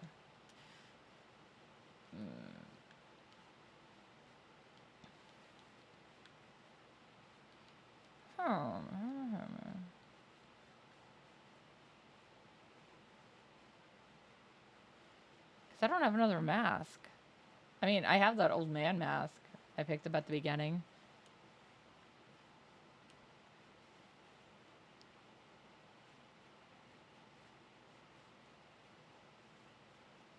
Oh, there it is. That's a monkey mask. I find another unfamiliar doll sitting in front of the coffee table. Here we go again. And this doll immediately jumps out as different. Well, her head's backwards. Is this one naked? Oh, is she naked? Doll doesn't seem to be wearing, like, clothes. And just like the other dolls, there's a red stain on it. Alright, well, let's touch the stain. Luckily for her, I've got clothing on me. Maybe I can hear this doll's voice. I take a deep breath, move my fingertips toward the stain on its back. Yeah, good. Don't bad touch the doll. She's naked. I hear some sniffling and crying, then I begin to hear a quiet voice.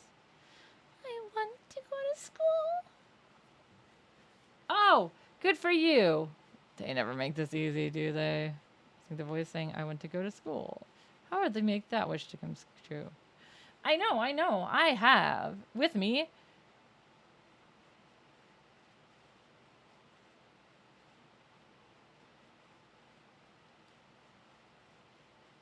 I take out sailor uniform and put it on the doll. I'll help. Putting clothes on the doll ends up being a lot tougher than I thought. Working together, the two of us finally managed to push the hands and legs through. My goodness, a stylist's job is exhausting. It's probably tougher because this heavy doll isn't helping us at all. Step back and look at how it turned out. Taking the clock and the seconds continue to drone on and on. That's weird, nothing's happening. Is a school uniform not enough? I have socks too! Well, we didn't take her to school. Seriously? I don't think I want to be taking this doll out of here and taking it to a school. Plus the school's pretty far from here. Well, I'm out of ideas. It will take me a while to come up with something else. Why don't we just teach her something? It's like Rosé has given up. I don't think that Bon is going to have any ideas, but... Oh, okay. I guess I do have to... Oh! I guess when I was outside, yeah, I should have swapped. Right, I already made that comment. If they put me outside, I probably need to swap. Hey, how'd it go in there? We're swapping. Come on, Bon. All right, Rosé, you're the lookout. Monday Naiva. No problem. Just leave it to me. Au revoir. I'll see you both later. All right, let's go.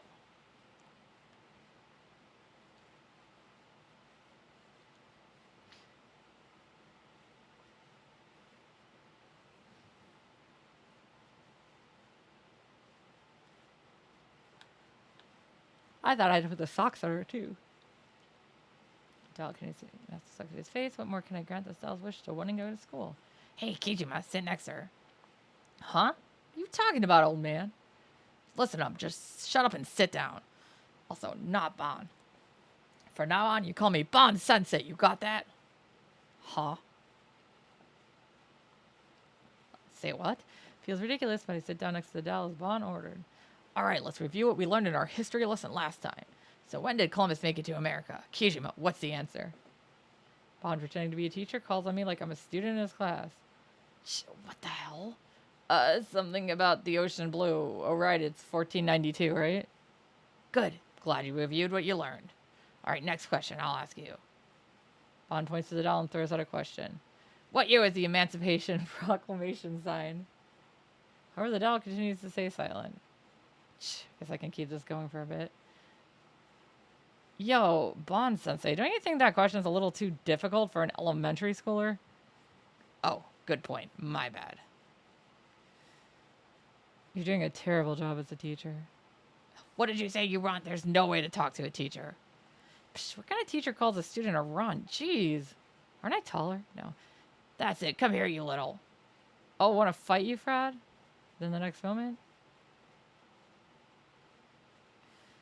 With the clack sound, the mask comes off. Did you just see that? Hey, did you just see that? No way. All it took was a half-ass act like that? What are you talking about? That was a class lesson no matter how you slice it. I was teaching my ass off there. You know, I got my teaching license from my college days. Wouldn't trust it. Well, as it happens, you don't count. Anyways, it worked. You should show some more gratitude. Ah, monkey mask. Hey, there's something else on the floor. What's this? Shining on the floor at my feet, I see... hard shoes. Hard shoes. I don't know about the shoes, but this mask is probably for...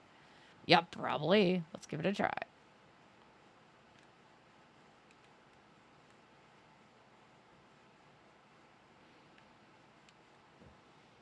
I don't know why she wanted to go to school, but, you know.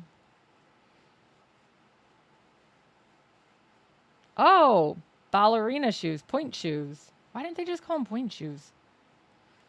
I placed the monkey mask on the frame. And the entrance to the secret passageway open. It's the same as always. Wonder if it's true for what's up ahead.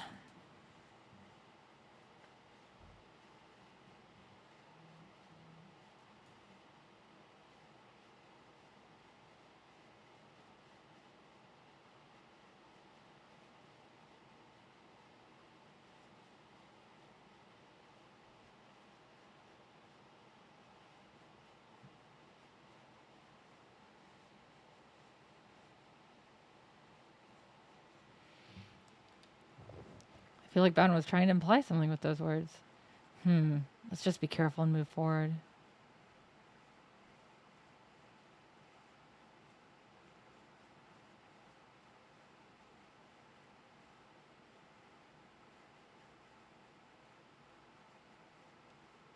Hey, this is covered in blood now.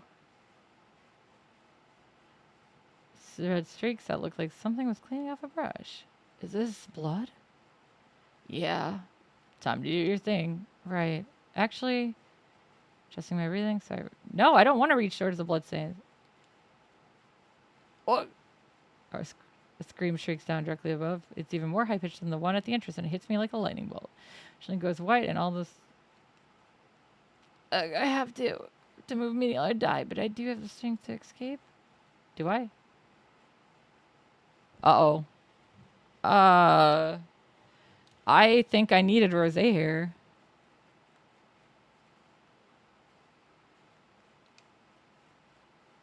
Yeah, I think I'm dying.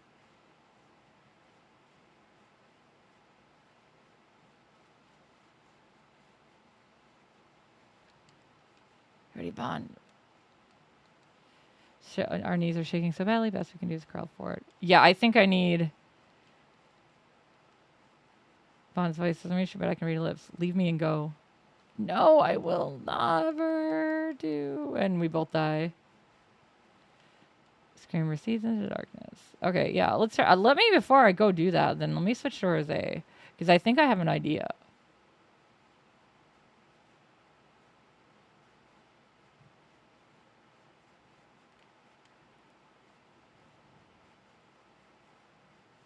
Oh, god damn it. It put me right back here. I want to leave. Well, I guess I'll just have to die again. Sorry, guys.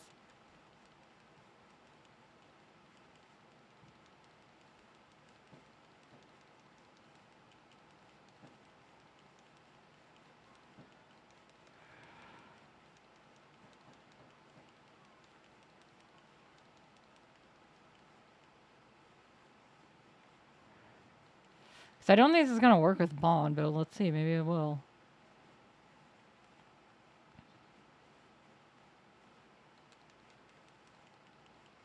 Okay, that is the right answer there.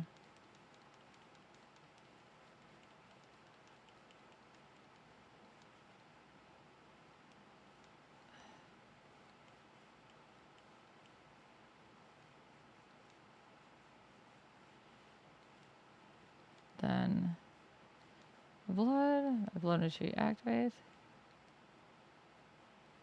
Sounds like it's communicating with others. Was that a crane cry? Eh? Each other. If that's a clue to stop the sound, then what should I do?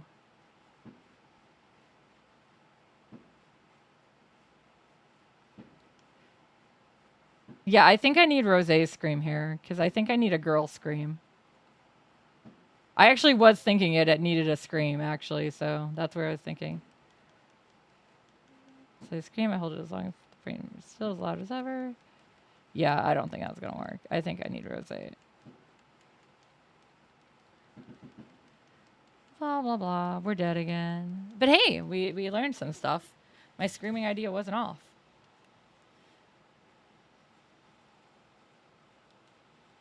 Yeah, I know that.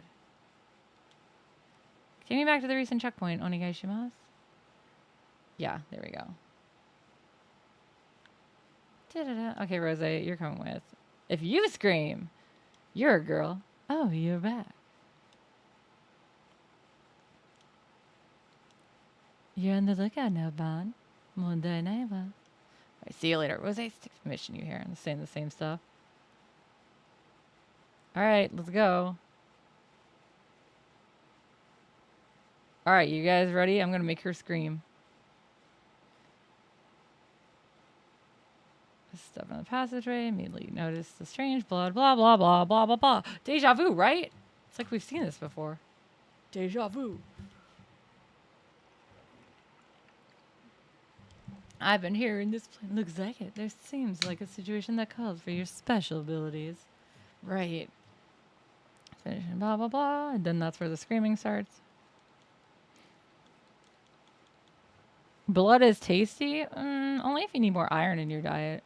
I mean, I guess technically I have an iron deficiency. I guess I do. Have to move it immediately or I'll die. But string, blah, blah, blah. All right, so fall to the ground is exactly what I want to do first. And then I want to make Rose scream.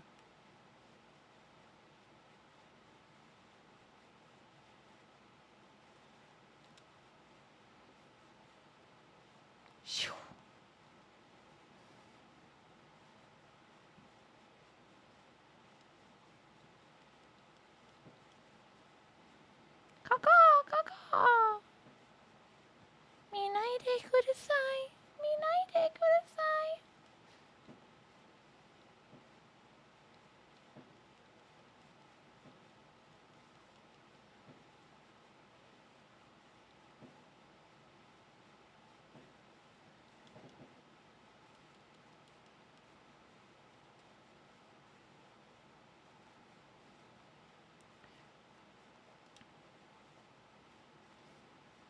Okay, yeah, that was right.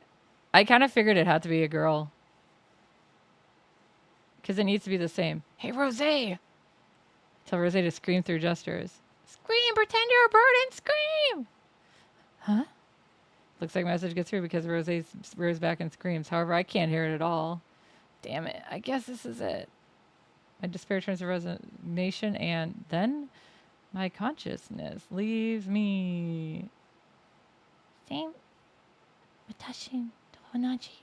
Same as me. That's all I hear as I slip into darkness. I'm not a girl. I mean, I am, but my character isn't. A known amount of time passes. Someone's voice brings me back to my senses. Are you awake, Kijima? Yep, it had to be her. Take a picture. I take a picture. I take a second to gather my senses. Did the screaming stop? What are you talking about? Yes, it stopped. Thanks to your advice.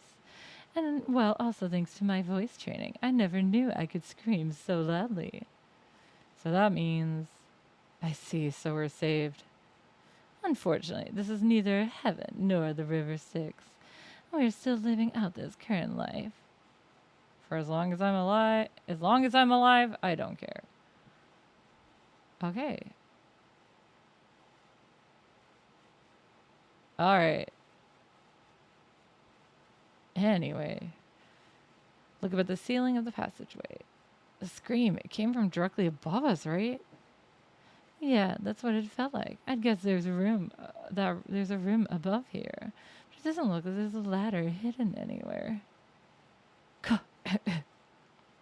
Hey, are you alright? Yeah, it's nothing too serious. I just strained my throat from all that screaming. Watch Rose rubbing her throat. I can tell she has yelled herself raw. Which is to be expected after belting out a scream like that. I never expected that I would have to match a crane's cry with just my voice. Some pieces mimic cranes with shakuhachi or kokyu, but I've never heard it done vocally. Shakuhachi is that flute made of bamboo, right? What's a kokyu again? You're a high schooler, so what's a crude comparison I could give you? It's like a Japanese violin. You could pluck the strings with a bow to make sound, so it's very similar to the violin. I see. I'll keep that in mind. Hi, yes, embrace knowledge.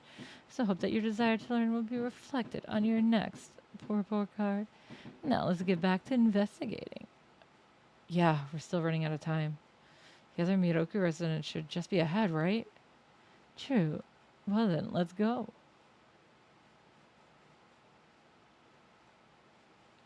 Just as we thought, the secret passage connects to the front entrance of the Miroku residence, but the entrance here has obvious difference to the front entrance from earlier.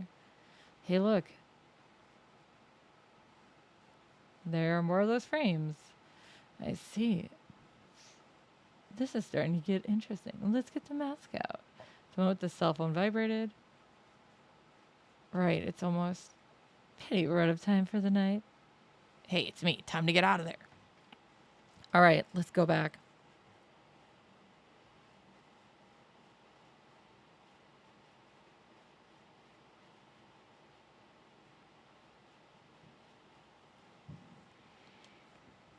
This is pretty good for today. Let's go.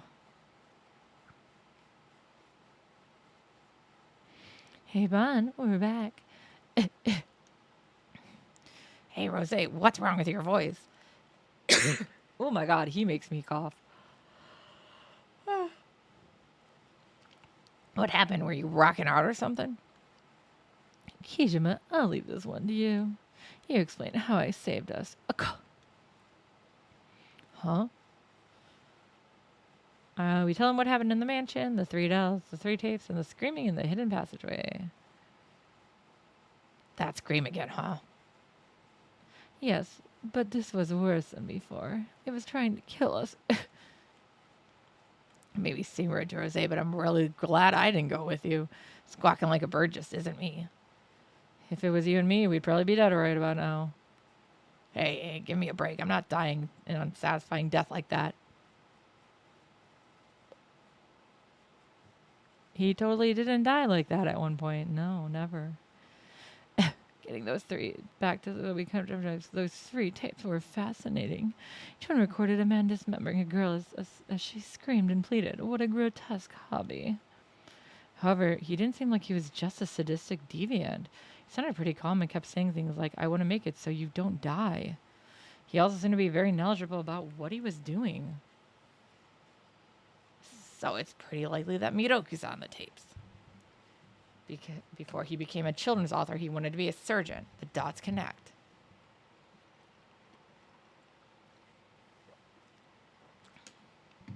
If I recall, Miroku wrote horror-themed fairy tales. For children? Yeah, that's great. I'm quite curious to see how he tied the dismemberments into his work. I'm seriously fine never knowing the answer to that. I've read some of his major works myself, but there wasn't anything as weird as that in them. I don't know about his other books, so most of his stuff is out of print. It seems we'd be more likely to find his insanity and inquisitiveness in his minor works then. Hey, Kijima, what I heard from Ban, your aunt's also a horror novelist. You don't mean you want me to ask her about Miroku Yakumo? She might know some of the dark tidbits that only someone who traveled his circles would know. We won't know unless we try. See what happens when you ask her casually. My, looks like you're curious too. It's actually a good idea, I think. Alright, enough chat for today. Time to split up. Getting called in for questioning would be a real pain. Alright, it's all up to you, Kijima. Au revoir. Say goodbye to them and turn to Kisoji Station, heading over to the Black Rabbit. Wonder if Natsume Boss-san will be there.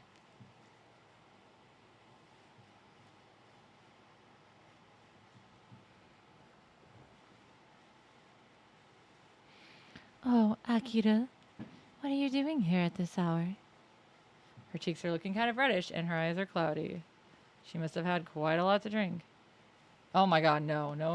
What's stopping her? You're worried about me. I guess you and Satomi are like that way. I don't want to talk about my mom.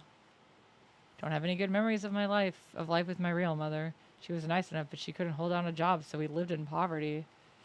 Till Amanome helped me find me a part-time job. There were even days when we didn't eat. Anyway, there's something I want to ask you. Do you know about an author called Miroku Yakumo? Huh? Where'd you hear that name? A friend of mine is interested in him. Thought you might know him since you write horror novels. Oh, Is that so? Yes, I know Miroku well. I loved his books when I was younger. Natsume Obasan starts talking without me having to lead her much, probably because she's drunk. Nobody could deny her right to occasionally drink her pain away for at least a little while. Miroku used existing fairy tales as motifs to build his own horror books. Did you know the Grimm's fairy tales originally had some horrible scenes in them? The famous story of Cinderella is no exception. Her stepsisters cut their feet to try and make the glass slippers fit. They cut their own feet? Yes, that's right. Even if they were doing it to try and marry a prince, that's some serious resolve. It's probably just coincidence that she chose that particular example. Listening to those tapes, it didn't leave me with a good feeling. When I was a schoolgirl, I was so obsessed with Miroku's Dark Fairy Tale series. He put some bold, dark spins on Japanese folk tales, just like the Grimm brothers. His unique settings and descriptions earned him a lot of passionate fans. He was pretty amazing, huh? Yes, in some sense, he's a genius. Because they're children's story, they have an informal style, yet they're so realistic. His description of bone, flesh, and blood were so vivid, they sent chills up my spine. You don't say. I'm sure Miroku knew a ton about bone, flesh, and blood. Miroku studied medicine before he became an author. I'm sure he was influenced by that. It's pretty weird for a doctor to become an author. His family might have pushed him to become a doctor against his wishes. A lot of his relatives are important members of society. He himself hated worldly things like fame and money. Is that enough background on Miroku? Yeah, that's enough. I didn't think you'd know so much about him. He was my inspiration to become a horror novelist. But I have to say that Satomi was a much more passionate fan of his than I was. I remember that she'd go to great lengths to learn more about him. My mom was that interested in him? That Miroku Yakumo was a total stranger, but now I'm learning that he's surprisingly connected through my aunt and late mother. We've been talking for a while now. You should get home. You're gonna stay here long? Yeah. Even if I went home, Ami's not there anyway. Natsume Obasan. I'm going to lie down in the back. After all, I'll be busy first thing in the morning. Good night.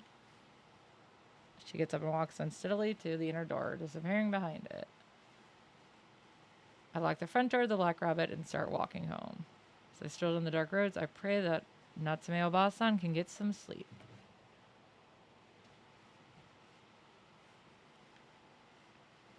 Nothing in there today.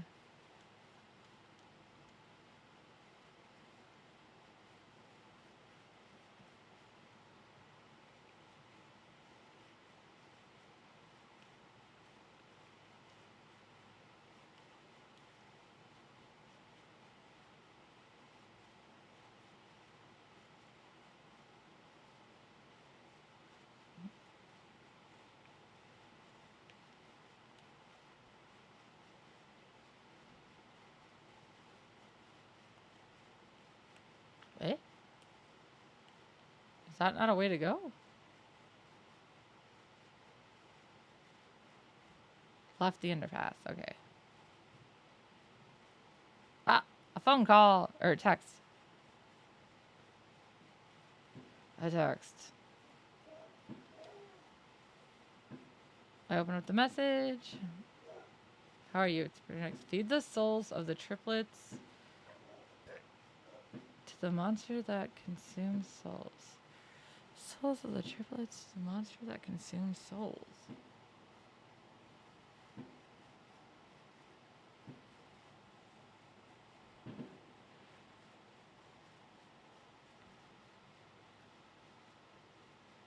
Oh, wait. I had a thought.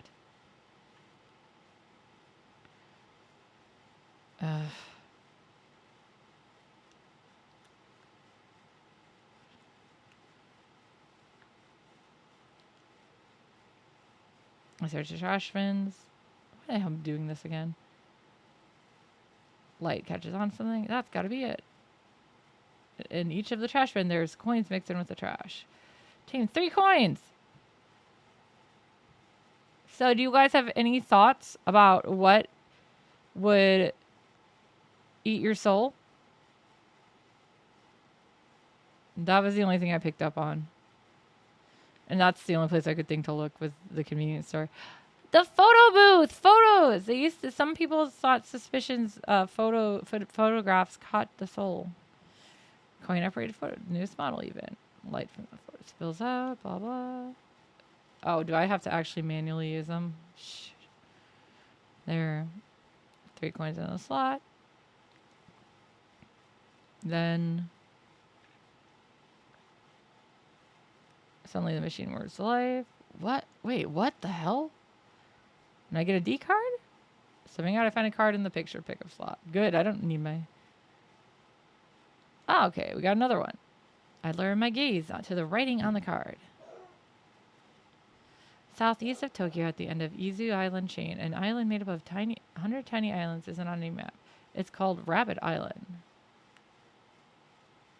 Currently uninhabited, the factories and ruins there indicate people had lived there previously. The only residents are numerous rabbits, and it's said that travelers and fishermen who visit are welcomed by them. Upon further investigation, I couldn't find anyone who had visited when the rumor had spread or where it came from. Official agencies gave me the cold shoulder. Thanks to Mr. K, the investigation has made significant progress in recent years. His family used to supply the military during the war, mostly with antiquities. The only living items, around 10 rabbits, Mr. K's grandfather raised as a hobby. When the military did to them was unknown, but soon after the war, the family received a request to retrieve them. The letter only had a map with an X marked on a patch of ocean. Mr. K and his grandfather had always thought that the rabbits had drowned along with a warship. But I realized something when he showed me the map. That's right, it's the location of the rumored Rabbit Island. Things got strange after that. Mr. K, the ex-detective, and I decided to head to the last of the Izu Islands with some assistance. Now that I think about it, Mr. K had a bad feeling about it, which ended up being proven correct. But I won't tell you the source of this bad feeling for now. The island was indeed there, and full of rabbits. We discovered that the place felt frozen in time. Memories of horrific battles were made. Human experiments, cannibalism, atrocities beyond imagination made it a natural Eichmann site. It's slightly different from what you're facing now. Huh. Man, he's putting serious effort into this. I wonder if this is from the next game stuff. Guess I'll go home now. I solved D-Man's riddle, so I'm heading home feeling pretty satisfied with myself.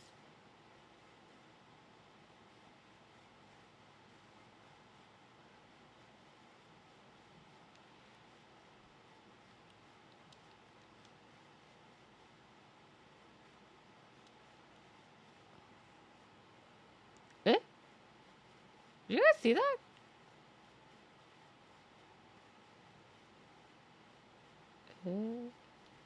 That was odd. Man, I'm tired. There's my phone again. Who would be calling this late? Hello? Hey, who the hell are you? You better cut this out. Minaide. Minaide. Minaide. Don't look. Don't look. Don't look. Don't look. Damn it. It's the one from yesterday. Bet I'll be waiting for a call all night again. Might as well take a shower first. But first...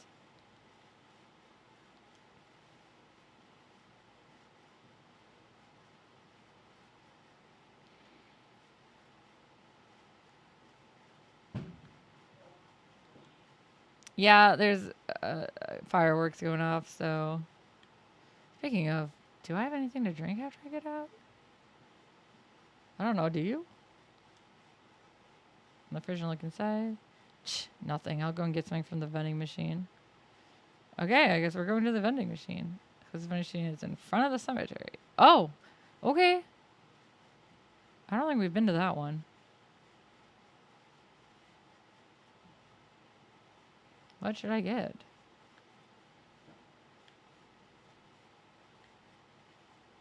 What is that? Doesn't look like it's been taken. The grave's surrounded by weeds. coming from the machine. It's kind of creepy. What are you going to get? Oh, there's some weird sounding drinks.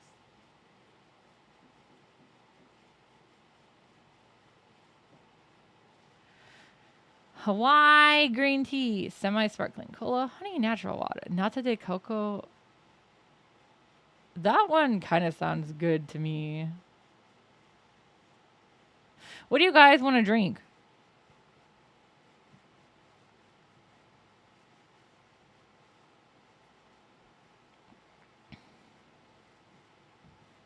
I like Owlays. Maybe we should just go with the Owlay.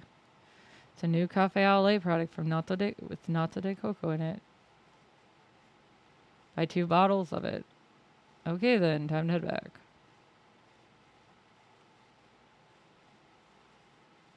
I turn to go.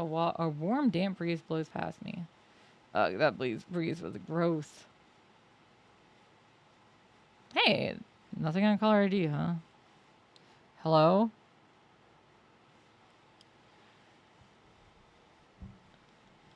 United? Damn it. Again with the silent call? Probably the same one from earlier. Wonder how they'll react to the silent treatment back. I don't think they care.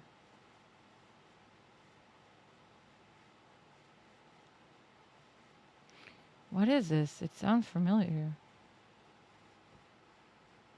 TV static, just like I heard coming from next door yesterday. Wait, why am I hearing this on my phone? Where's this call coming from? An ominous thought pops into my head as if they sense it. The call ends abruptly. I better hurry home.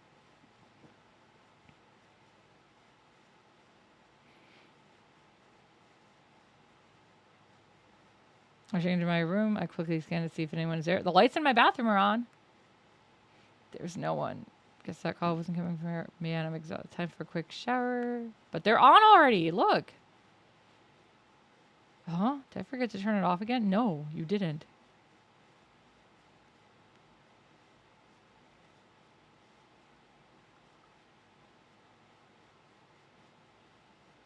Man, I'm exhausted.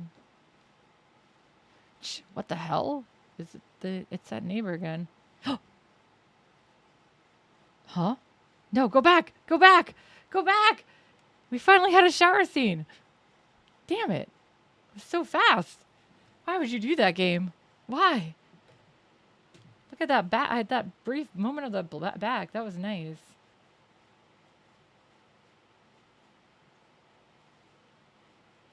Ah, I feel better now. Time to have a drink. The drink I bought earlier. I sit in my bed and drink a Nata de Coco Ale. The Ale tastes good, but most of the Nata de Coco stuck to the bottom of the can. Oh well. I love Ale drinks. Finally, time to relax. Alright, time to read for a bit. Huh? Something's up with this room. Like something's out of place. Well, there's 2 things out of place. For once, my curtains are open. 2, this. Something's written super tiny here. What does it say? United. Don't look. What's this? The writing's creepy enough, but the wallpaper by the words is stained and peeling. Something underneath? Should peel off the wallpaper? Yeah, obviously. They said not to. Let's do it.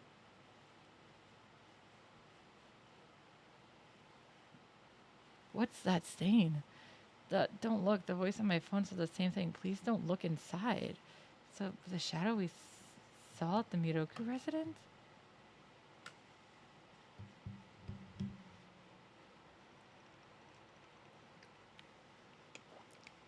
No caller ID again? I'll just reject the call.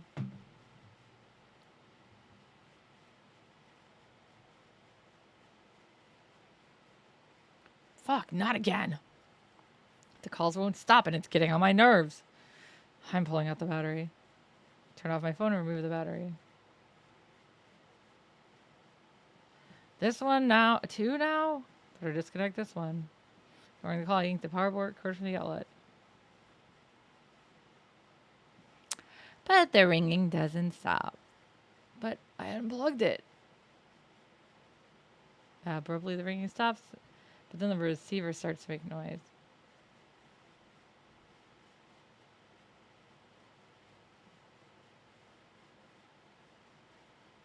Aishtanoni? What the egg? Screaming is the same as we heard at the Miyoku residence. The instant splitting headache almost knocked me unconscious. I won't last if I can't get that voice to stop soon. Oh no.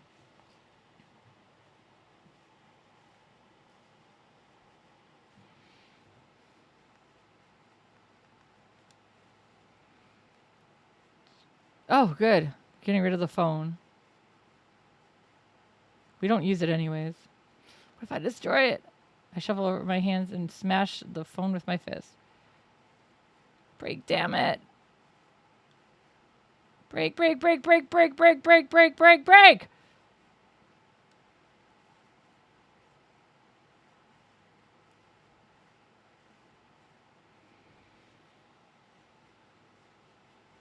I punched the phone over and over, bearing the pain, and by the time the phone lost its shape, the screaming's already stopped.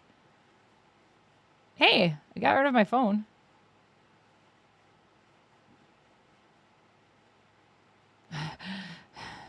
Somehow I escaped. That screaming. Is the spirit free from the Miroku residence?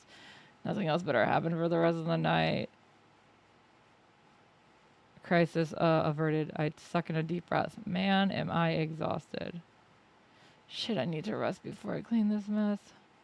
Collapsing in my bed, I quickly feel my consciousness fading away. Man, I can't keep my eyes open. But the window's open. Oh well, I guess.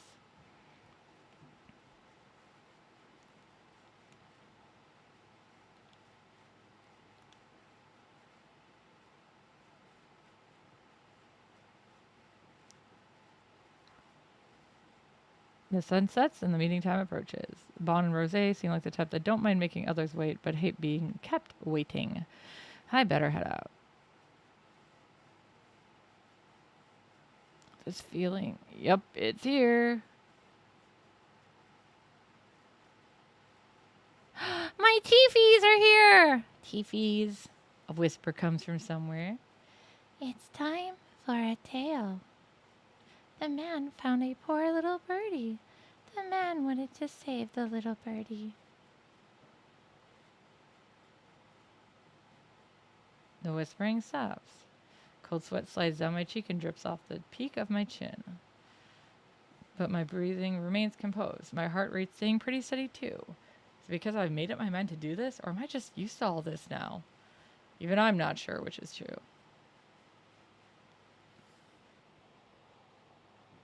I leave the apartment and take a deep breath of fresh air. Yeah, I think we're going to try to beat this level tonight.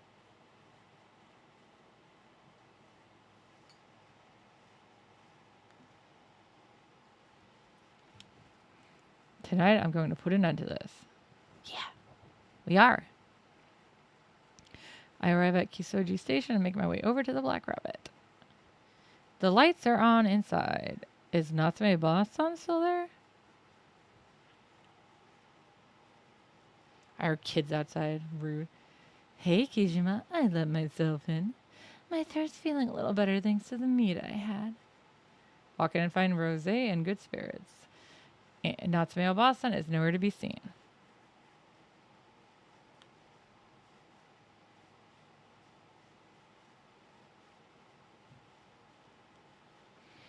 Did you break into the place again?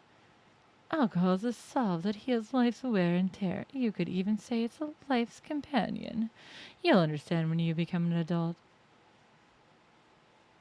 Hey, so you're both here already. Pour me a glass too, Kijima. Take some of your top-shelf bourbon on the rocks, if you please. Why are you giving me that look? What an inhospitable bartender.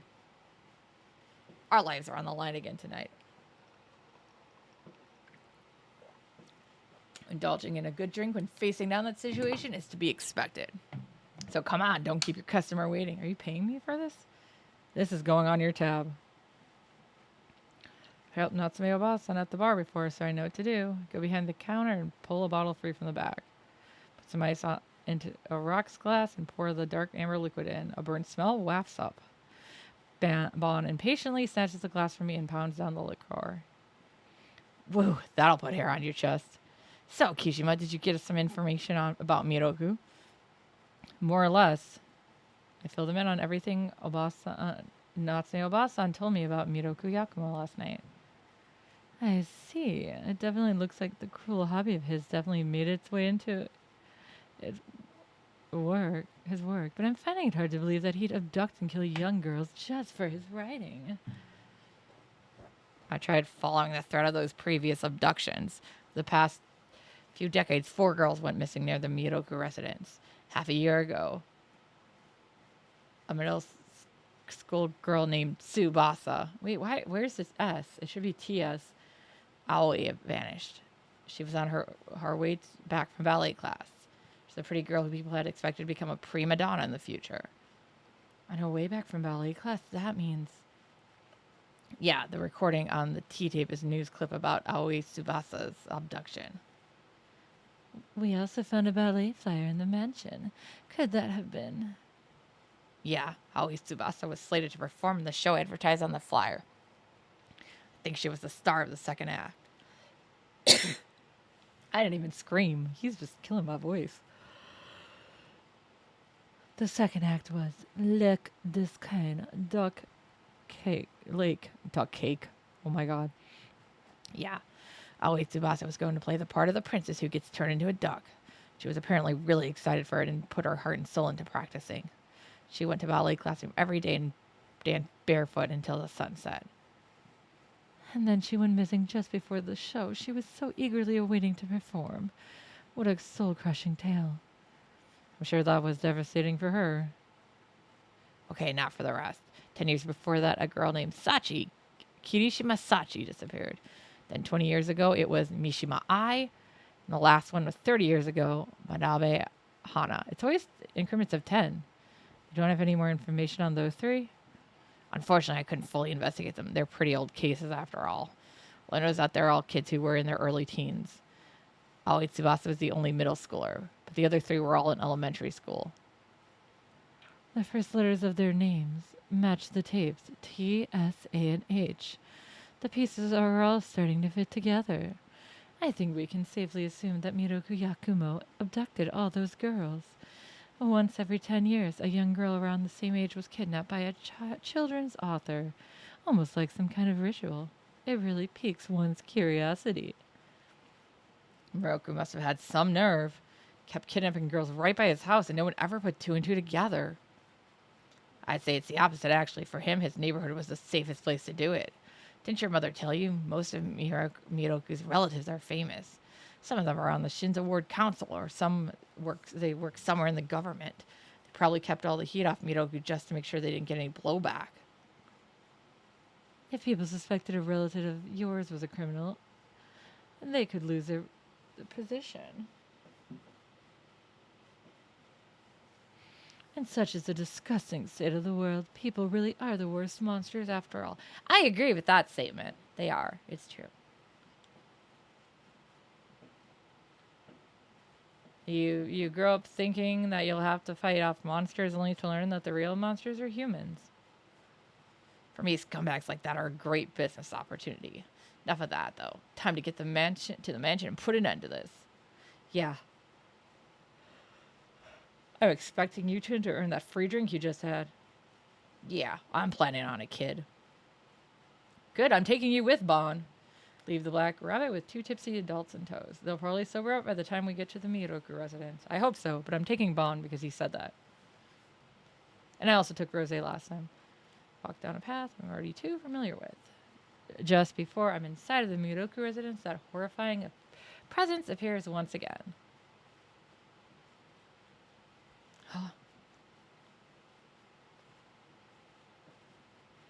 My teefsies! My teefsies! Countless mouths surface and begin crudely laughing. It's almost the finale of the tale.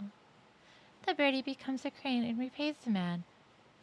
Tonkariri, tonkariri from beyond the door.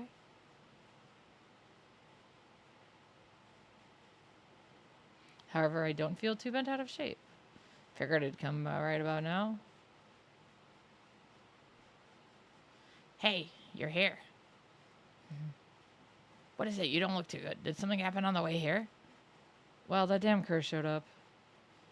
The time limit you were talking about. Mal said only you can see up here, right? Sounds crazy to me, but... Spiritual phenomena that only the affected person can perceive are quite common. Besides, Kijima has his blood matrix, remember? It's not unusual that he would see quite a few things that others can't. It's supposed to be a death curse, but you don't seem too phased, Kijima. Well, it's the third time it happened. I think I'm kind of getting used to it. Getting used to it? Seriously? You really are an interesting child. I've seen many cursed people, but I've never seen anyone as dauntless as you. I guess Rosé's not the only one here who is fearless. Can't keep up with you two, jeez. In any case, I don't have much time. This will be settled before the sun rises. I see. Guess it's the third day after all. We're definitely getting closer to the truth. When it all comes down to it, our main issue, Rosé looks up at the window, is the fact that we haven't gotten there. We'll get there, no matter what. Come on, let's start. Come on, you're coming with today. All right. Mondai Naiwa, no problem. Leave it to me. Then I'll see you later. All right, let's go. Oops.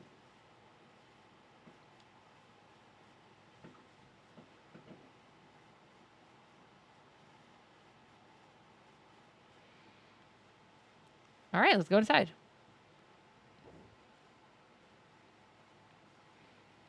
We've come to the front entrance of the mansion once again. There's three. 3 frames. That must mean we're supposed to hang the mask here. Yeah, I'm sure of that. The question is, where do we put each one? There's labels by them, right? Decorative wooden frame. Examine the charm. That's what I wanted. Represents the type of mask that needs to be put here. Miroku is a fairy tale novelist, so I'd bet this is related to fairy tales. Well, then I think about fairy tales that deal with cherry blossoms, I think. Hanasaki Ji-san. You know, the one about the old man in the neighborhood that kills the treasure-finding dog. In the end, the old man's cherry blossoms get him arrested, but the neighbor ends up in jail. Man, Japanese people in olden times really loved cherry blossoms. Oh, so that's probably the dog, right? Makes sense.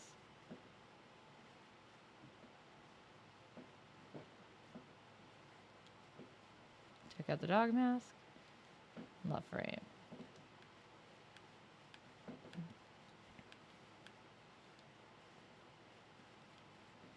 Examine the charm. Probably something indicated. Blah, blah, blah. Retribution, huh? Feels like a common theme for fairy tales. It really is. Kachikachi Mountain comes to mind. There's no rabbit or raccoon mask, so that's not it. Okay.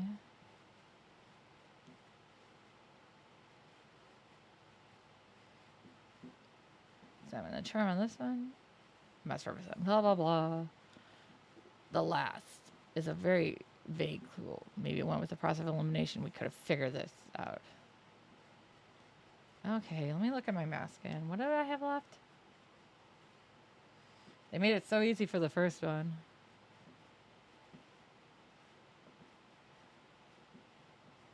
Oh! That was the first one we got, right?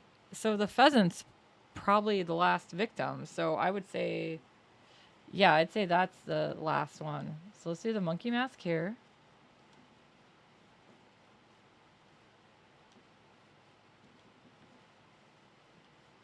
And then, because it said the last, let's go with Subasa's. Tsukasa? Subasa? Oops. Long button.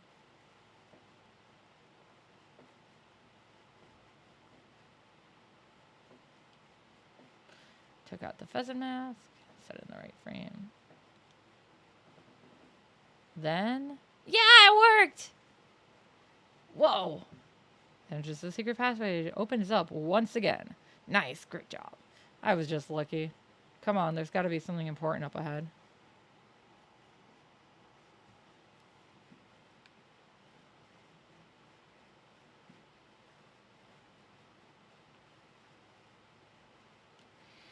All right. I think I have everything that I'm going to find in this place.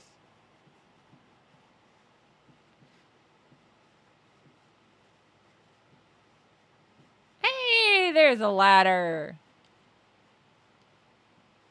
It's a ladder. Man, it feels like we're finally going to put the finishing pieces on this story. Certainly giving off a dangerous vibe.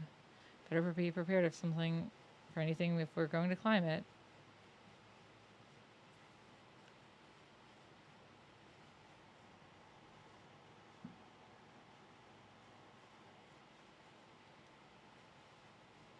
Yeah, I guess so.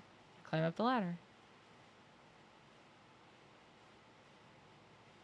Hold my breath as I climb up the ladder, and it's exactly as we figured. The vast attic fills our vision. Look behind that sliding door. Yeah, let's be careful.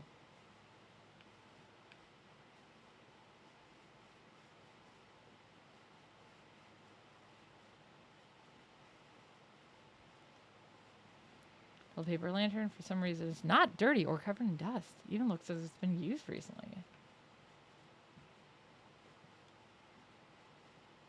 For some reason, the center feels slightly warm, as if like there's been a flame there recently. Huh, that's interesting. But we kind of knew that was going to happen, right? I guess let's open the doors. I quietly edge over to the sliding door, and as I extend my hand to open it,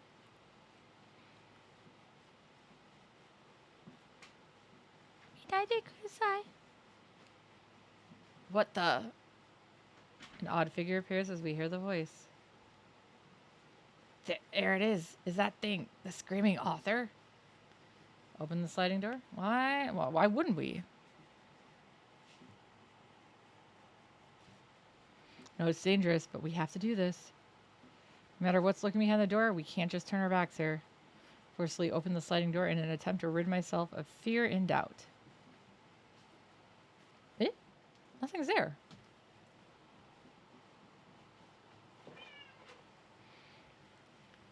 My dad's giving Arata some treats.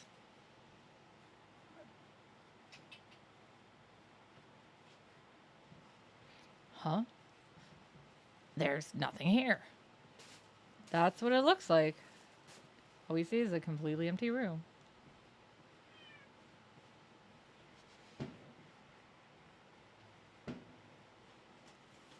Oh, that's definitely weird. Oh, there's a mirror. Dull antique mirror here. Nothing stands out other than the fact that it's so cloudy it doesn't reflect well. Antique looking chest. The tummy is steeped in blood. Bloodstream is pretty big. Something terrible obviously happened here. Alright, well, let's touch it. Should be able to see something.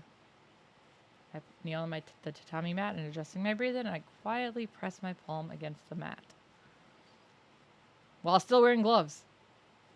I hope he washes those gloves. But. Huh? A mass of jumbled images fill my mind, and I can't tie them into a single image. Seems like the blood doesn't belong just to one person. It's going to be really hard for me to get anything useful out of this. Okay. There's a lock on the chest. The lock's pretty old. Guess this woman picking tills won't work on this relic. Oh, so that's...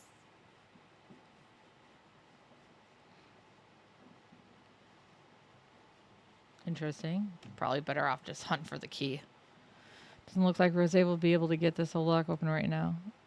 We're about to leave when I notice a sheet of black paper that was under the chest. What's this? Obtained carbon paper. I guess a kid like you would know. It's carbon paper. They use it to make copies. Can I see the carbon paper? What's on it?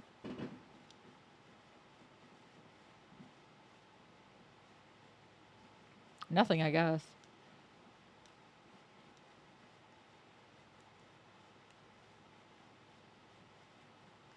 I guess let's go look for...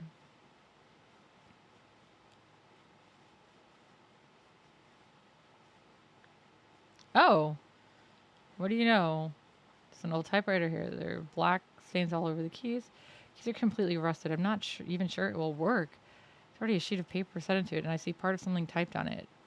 No on gas. What? No ongaisi? No ongaisi? Well, obviously, we got to fill in the blank. It seems like this reference to the crane story. So something fairy tale related that would complete blank. No ongaisi. Ongaishi? Ongaishi. Uh, sheets of paper with some blank sheets, but there's a few with some sort of title typed onto it. Shitakiri hana kobutori ai. Shitakiri hana kobutori ai. Guessing they refer to Shitakiri Suzume and Kobutori Jisan. Minoku's works are takes on fairy tales, so it makes sense the titles are references. He turned them all into fairy tales.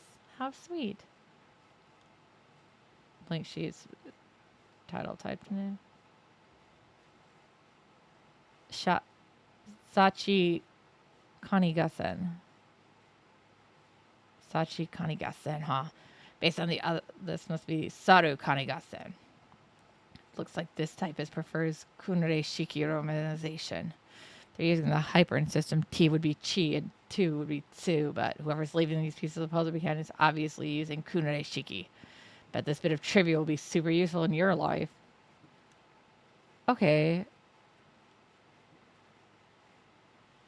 So, why are they using that? That's so weird.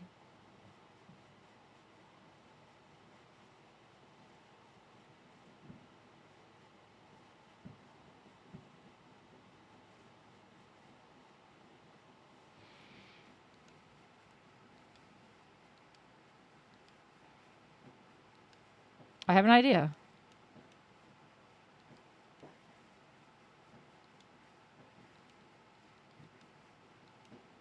Can I type?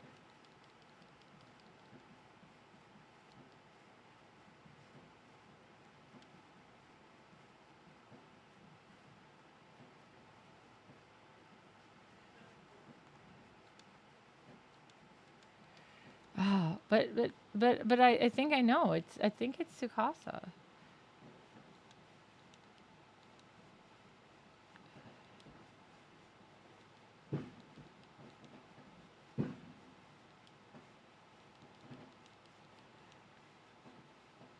Wait, do I have to do something to the typewriter first?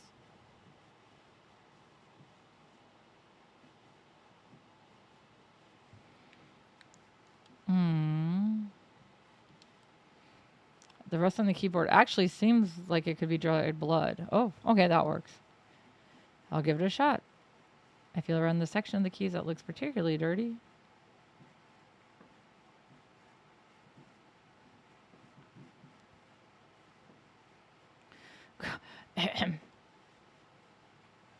I hear coughing sounds. At first, it sounds like they sound like they're from a person that's in pain. I think I've heard this voice before.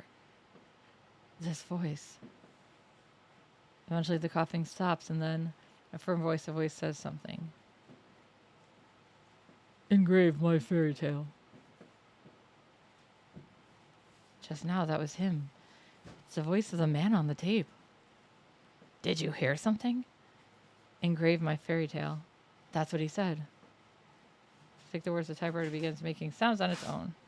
It's telling us to type it with this? Okay, cool. Let's type. I already figured it out.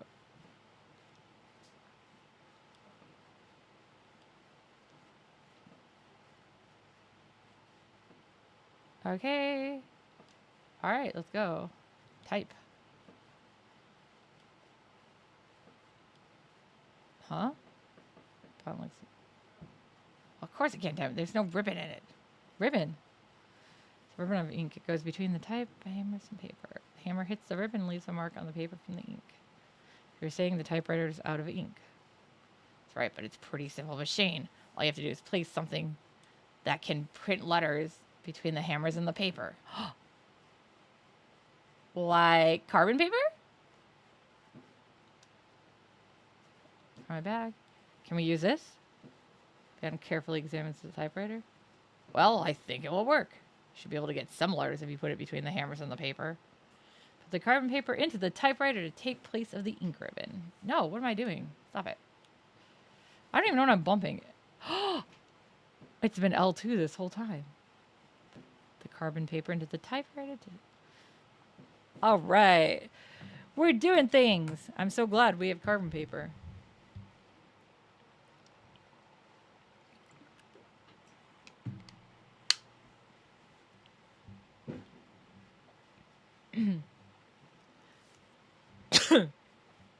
Let's try it. Yeah, I know. I'm going to type.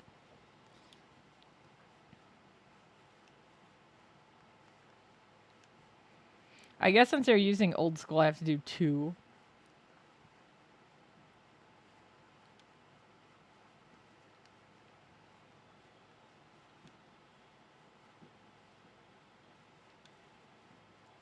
Tsubasa. Tsubasa. Fill all of it out. Whoa! The keyboard starts clattering on its own again. Even the keys that were stuck fast earlier, now smoothly typing out of the paper. Whoa, I think this is what they refer to as psychography. Psychography? We gawk at it as the paper fills with sentences and rolls out of the typewriter. We pick up the paper and look it over. This is what was written on it. I failed with many of them in the past. However, I managed to save the 4th birdie. Though it was their role, all the birdies have lost all 4 limbs. It's truly saddening. The 4th birdie wails that it does not want to be seen and wants to die. Truly a pity. I shall at least give her wings and transform her from a little birdie into a beautiful crane. If she became a crane, I'm sure she would show me utmost gratitude, even if it died. That's all the typewriter writes. Hey, Kishima. Sonny points to the bed. Take a look at that. What is that? When did it get that way? There's now a bulge in the bed that looks like someone is sleeping in it. Oh. I wonder if we should investigate the bed.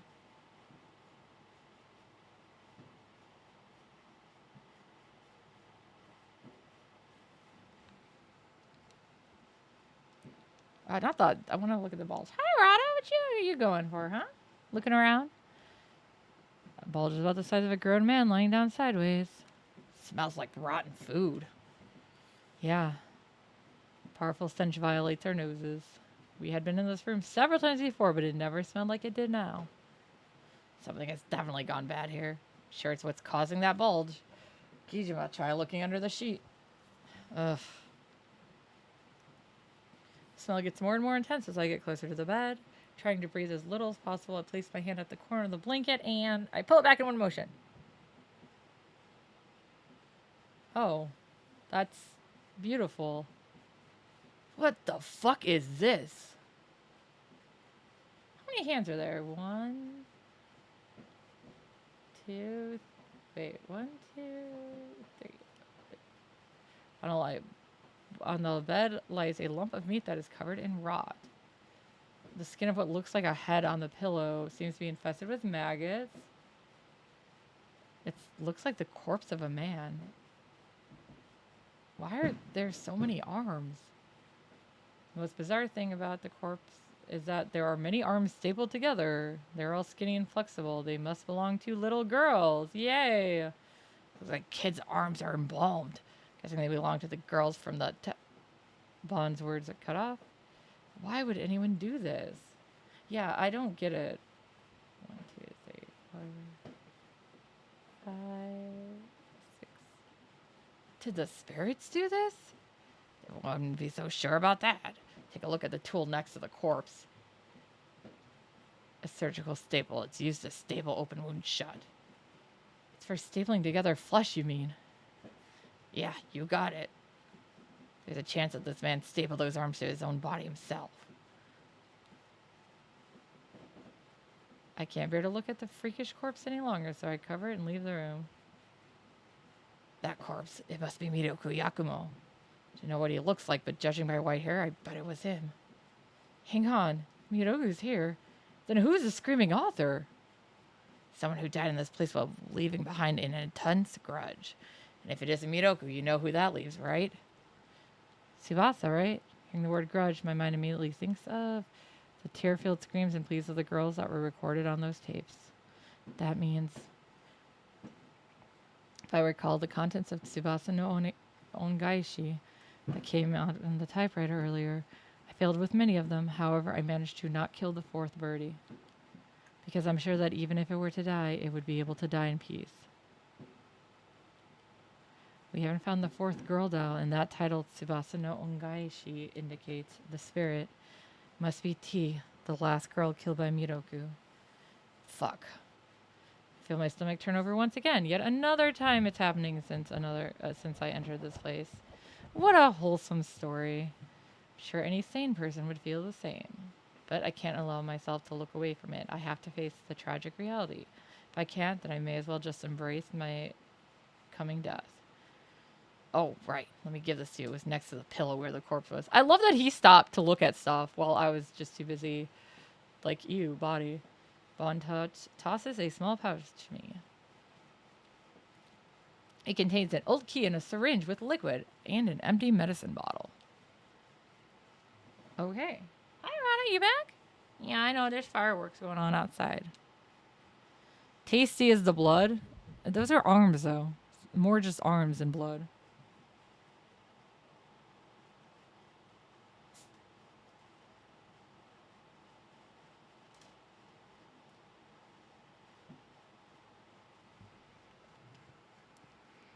All right. So the label on the bottle reads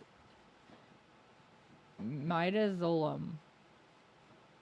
Midazolam is a benzodiazepine sedative. It's used in pre-anesthetic medication. Might have been using it when he was operating on the kids. The key is probably goes to the chest in the attic. The size matches with the keyhole. The old chest sitting in the back of the attic that seemed like it was hidden away. Seems like it's finally time to open it. This feeling. My teeth are back! The screams from the mouse pierce my brain. The tale has reached happily ever after. Don't peek in, don't peek in, don't peek in, don't peek in, don't peek in, don't. Please don't look, please don't look, don't, please don't look, please don't look. I don't have much time left. I gotta go to the attic.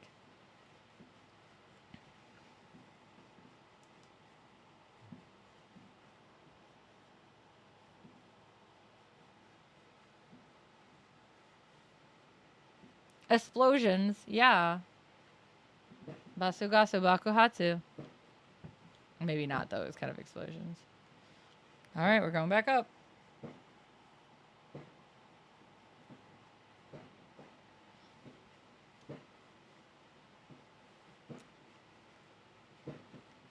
We return to the attic. The paper lantern is emitting a white light. What the hell's going on? Oh, she's here. Sliding door is now completely open, and I hear it sounds like pain breathing. I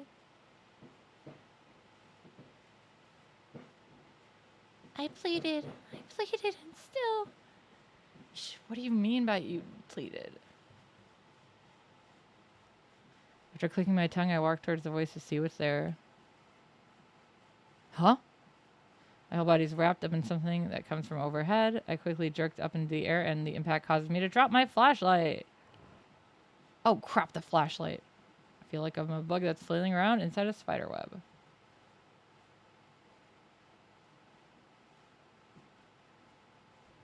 Whoa! Fuck, what the hell's going on? Bon, you're in the way. Move over. How exactly do you want me to do that? I'm completely flipped upside down. I squeeze my head against Bon's body so I can actually see. Oh, look. It's our little crane. Oh, look what he did to her. She's something. Gah. A dark silhouette falls from the ceiling and the outline is beginning to gradually form. So, shit. So this is the screaming author.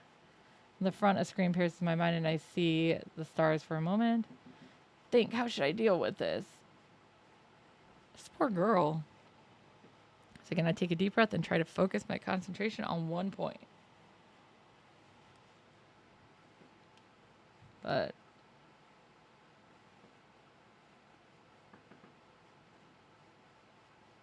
I think the fact that I'm all tied up is preventing me from fully concentrating. You've got to be kidding me.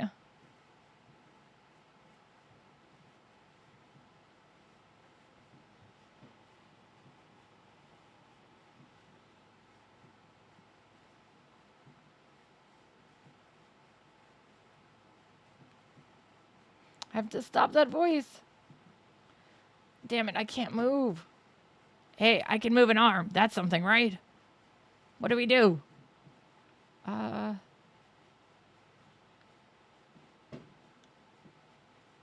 wire is stretched very tightly. It seems like it'd cut me if I touched it. It's vibrating. Maybe it's resonating. Oh, I got an idea. Okay, that's good.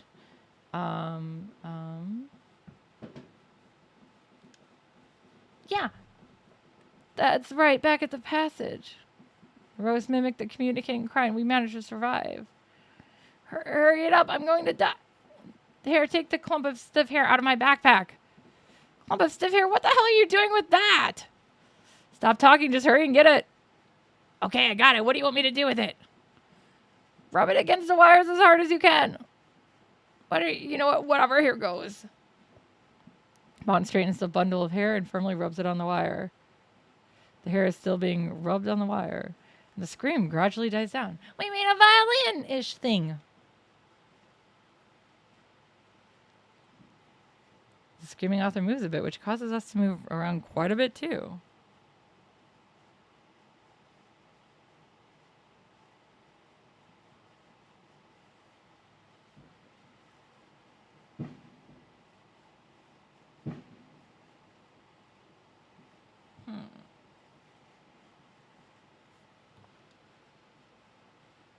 A new position. I can't see what's in front of me once again.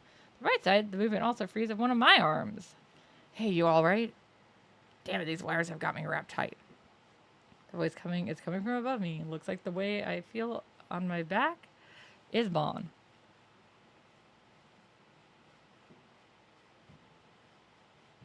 Once again, my head into a position where I can see the screaming author's bird-like leg. Not a crane. Please, not a crane. Is it crying? Just kill it. If it screams again, we're done for. Not a crane. What the hell does it want me to do? I don't know. What can I do to its legs? I have, like, paint or something, right? I guess we could try that.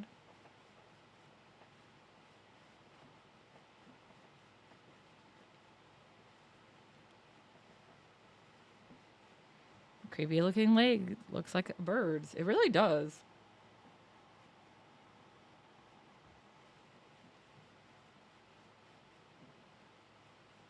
Perhaps because it notices me looking at the leg, it gets noisy. Yeah, let's try. I don't know. Maybe if we color them different. I remember it was written on the ballet's flyer. Alex this cane. Please enjoy the energy performed in adorable colors. Screaming author's a child's tea. The girl who was killed last. She must regret how she wasn't able to perform at the recital. I take out the spray paint, reach towards the leg, and start spraying. Hey, what are you doing? I paint the bird-like leg yellow. Oh, screaming author looks at its legs. It feels like it smiles a bit. Oh, okay, good. She likes the colorful legs. Thank God.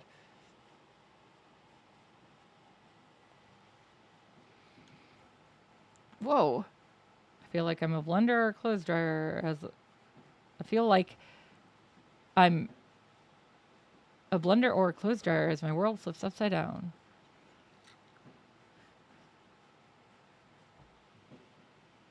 Arg, I'm tangled up again. I can only move my leg, and this time I'm upside down.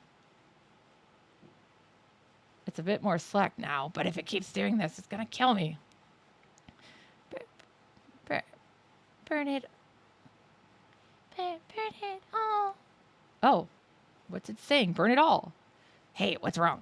If you don't pay attention, we're going to get flipped over again. I know. Let's do this. Okay. Are there fire in that lantern? I gotta have something I can light on fire, right?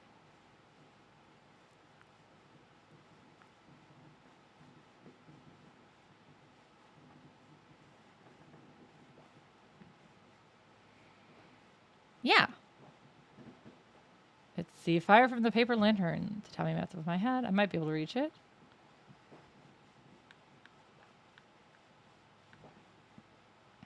Oh, incense. That will burn. Take the incense from my backpack and light it on fire with the paper lantern. Paper lantern. That seems far. Can I reach it? Bond tries to reach the lantern. Damn it. The incense just can't quite reach the lantern. Well, in that case, hey, this is going to hurt. But focus and power through it, okay? Wait, what are you planning? My reply to Bond is a heavy kick to the back with my free leg. Good God, that hurts. Force of the kick is enough to get the incense to touch the lantern's flames. Smoke creeps out of the incense where it touched the fire, and it quietly starts to burn. All right. Obtain lit incense. Yeah! All right, I have a fire source now. I just got to find a spot that will burn easily.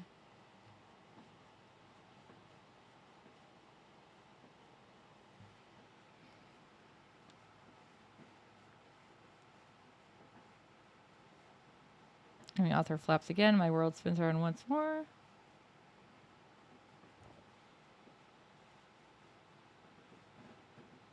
I'm guessing her dress. Now basically face to face, which makes it seem intentional. Whoa. Bon is rendered speechless. Hayaku, hurry.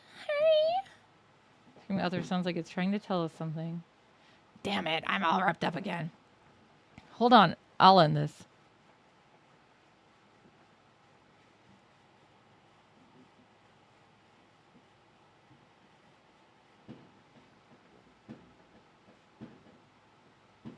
Okay, I just gotta survive this now. I'm guessing it's something with her dress, so yeah, like right there, maybe? You can see the torso of the screaming doll. It hurts to see the tattered clothes. Where should I strike to finish it off?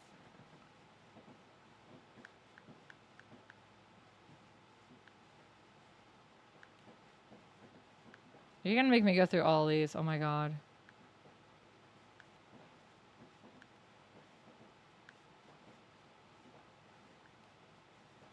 Oh, I guess the sparkler could have been lit up too, but I think this is better because it lasts longer, right? Bond, pass me the incense. Like it's that simple. Urgh. Bond moves around though, bound, and tries to hand me the lit incense, but we tried a bunch of times, but I still can't get it. It's no use. I can't reach you. Guess we have no choice. Throw it to me. Ha. Guess we're all in on this. All right, here's hoping we don't crap out. So flick of the wrist, the lit incense gets tossed towards me in an odd arc. If I just sit like this, I won't catch it. Come on, reach. The wire digs into my flesh, but I fight through the pain and reach for it. Hot. The incense scorches my fingertips, but I manage to grab a hold of it. Nice catch. Now finish it. This'll do it.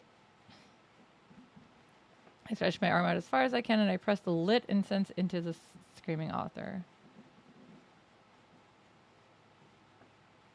What? Hey, what's happening? Just hold on.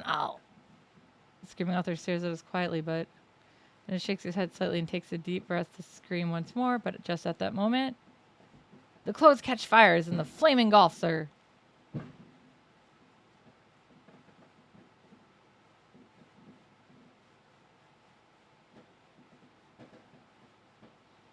Well, that's such a pretty sight, right?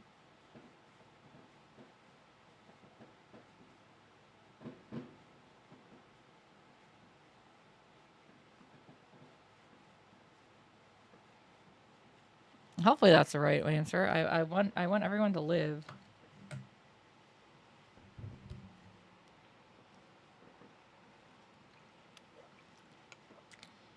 We don't need people dying on my account.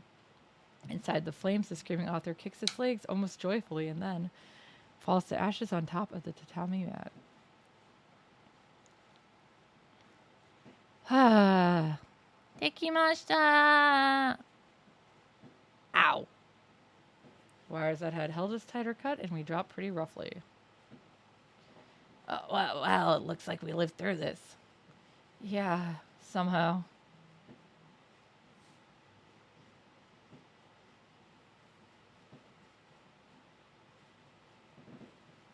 Hey, my teethies are gone! I'll see you later, teethies.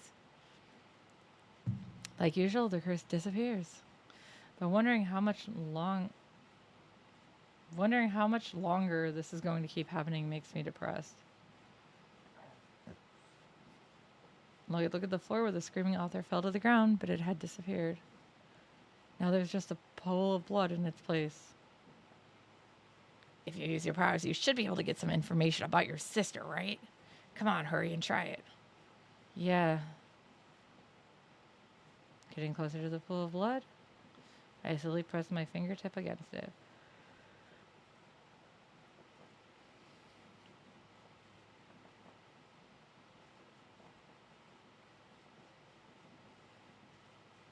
I see Ami trapped in a place that seems to be the bathroom.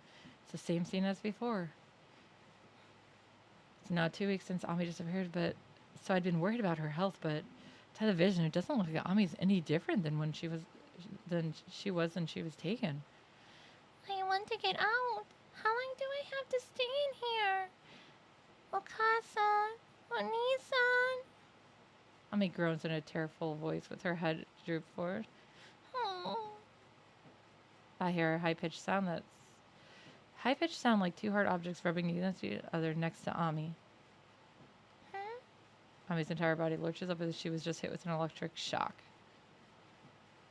Ami, I came to play with you. Kakia appears and gently pats Ami's head. At the same time, a dull arm under her sleeve tightly grips Ami's body. It's as if it's intended to be seen by anyone watching this vision. Ami, have you gotten used to Kakuryou? Ami seems to be refusing to raise her head to answer Kakuryou's question. Kakuryou is a different world. You used to live in Utsushio. Huh. So Utsushio is like beautiful place, I guess, and Kakuryou is like hidden place? Here you won't get hungry or get old. You'll just keep on playing with Kakuya right here until Kakuya gets bored. If you get bored, will you take me back? No, I won't. I'll break you. Kakuya doesn't like chatting because you reveal secrets. Huh? What did I tell? Who did I tell? Kakuya must be upset about me saying something about NG, but Ami wouldn't know that I know because she doesn't know that I'm watching her like this. But you can relax.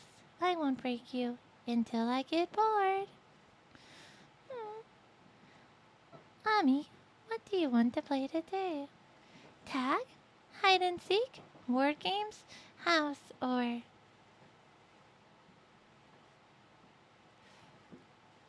Ami. Seems like you saw her. So, how did it go? From what Kakuya said, it sounds like Ami is trapped in a place called Kakuryou. Kakuryou. Like the Kakuryou mentioned in Shinto. What? You know something about it?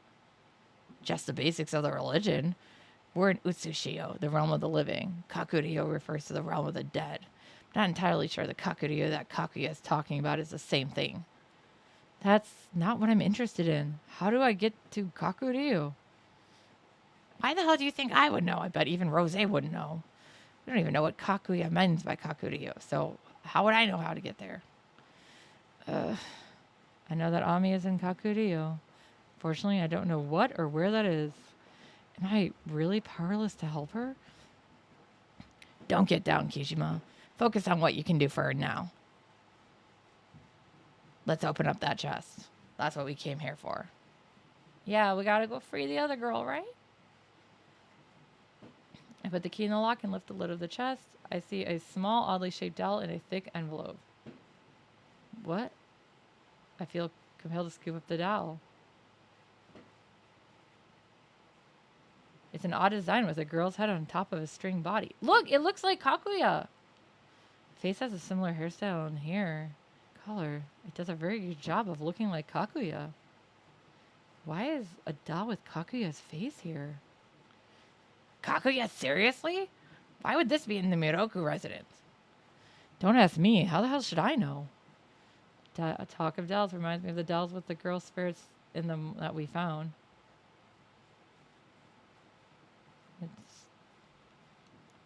I wonder if there's sort of bloody source related to this doll too.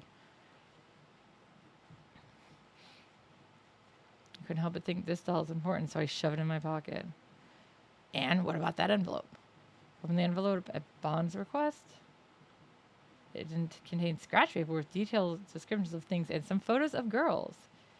It's a memo left behind by Miroku Yakumo. It looks like he wrote about the girls he killed. But even with this, we still can't figure out why Miroku did such a horrible thing. And these photos are... In the photos, I see a girl dancing on the stage wearing a white ballet outfit. This is from a ballet recital. That's right, the victim went missing when she was coming home from ballet practice. She was... recalled the appearance of the screaming author. Turned into that... what the screaming actual author actually didn't want us to see. It was probably... maybe that's why she attacked us here.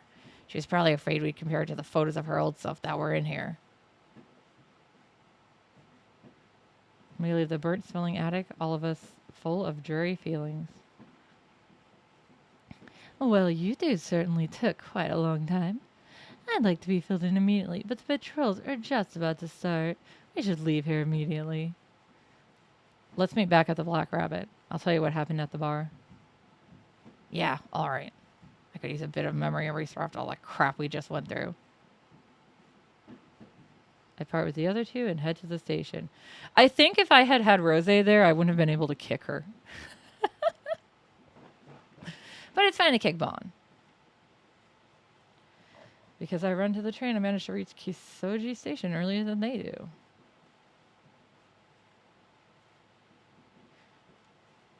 I find Natsume Obasan in the Black Rabbit. She turns to me looking unhappy. Something's off. She's not her usual friendly self. Perfect timing. I was about to call you. What's up? A detective was just here. A lady named Oe. You know her, right? Oe? Yeah, I remember her. The tall lady, right? Oe-san is helping me with Ami's case. She's told me a lot. Like that you've been out late at night recently. Guess the lady detective went and ran her mouth to Natsume Obasan. Is her way of trying to pressure me because I was being uncooperative with her? You're doing something dangerous, aren't you? I can tell from those scratches on your arm. I looked at my arms and realized that I've got a number of scratches on them.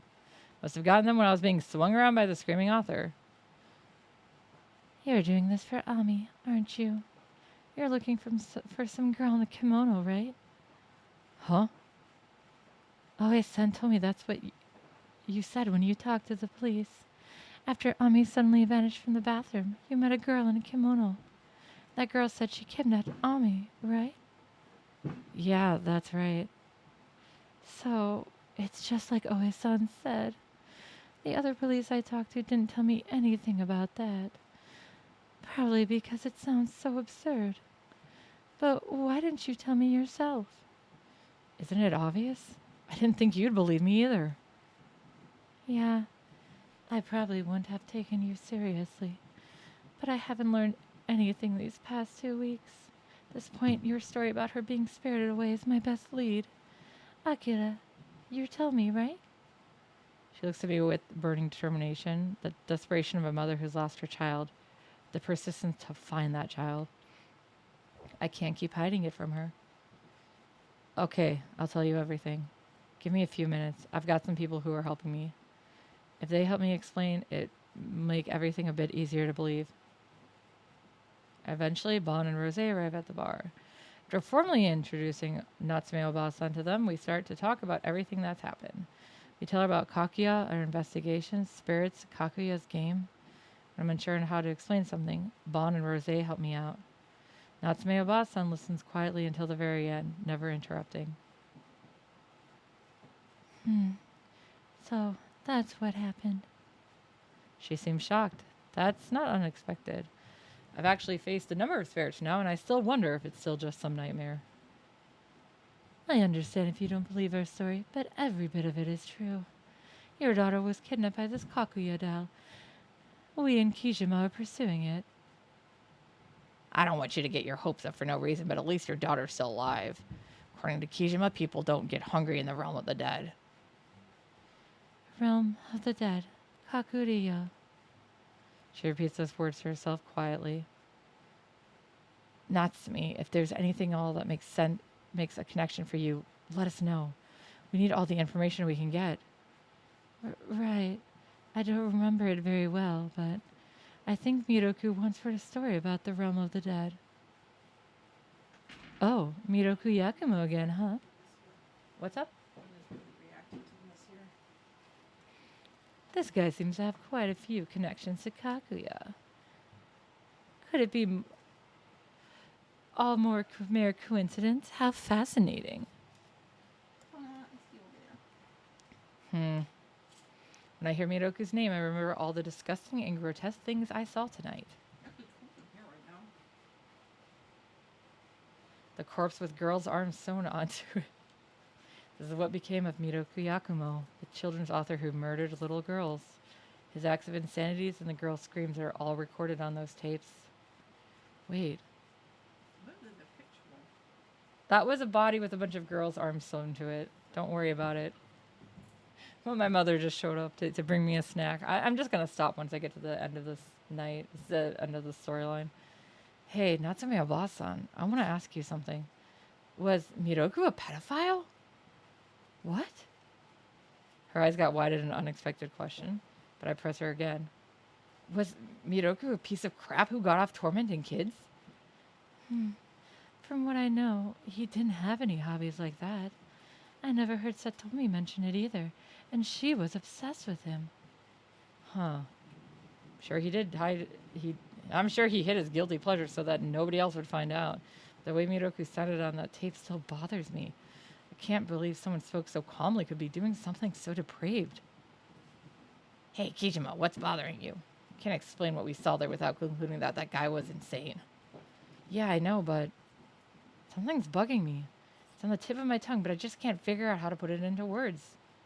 Anyway, I've got a request for you, Miss Manager.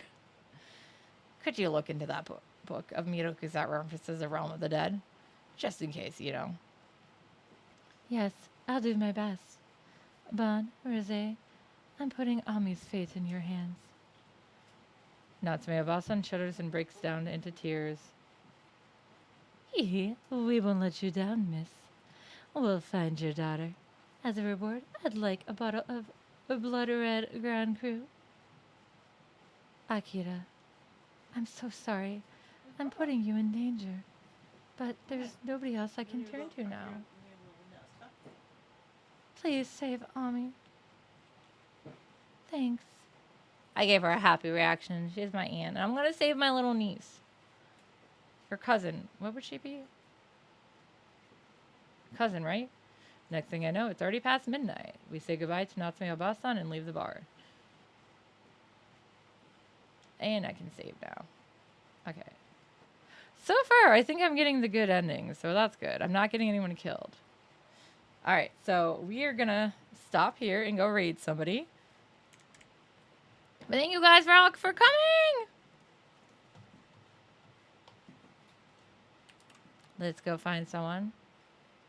to raid. Who is on and what are they playing?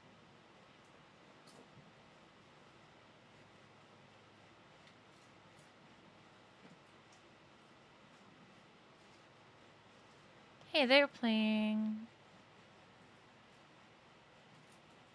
ads. No, they're not playing ads. Let's go watch this person, Kaisura Kurobane, play Dead by Daylight. Okay. And while we do that, let's go to the outro.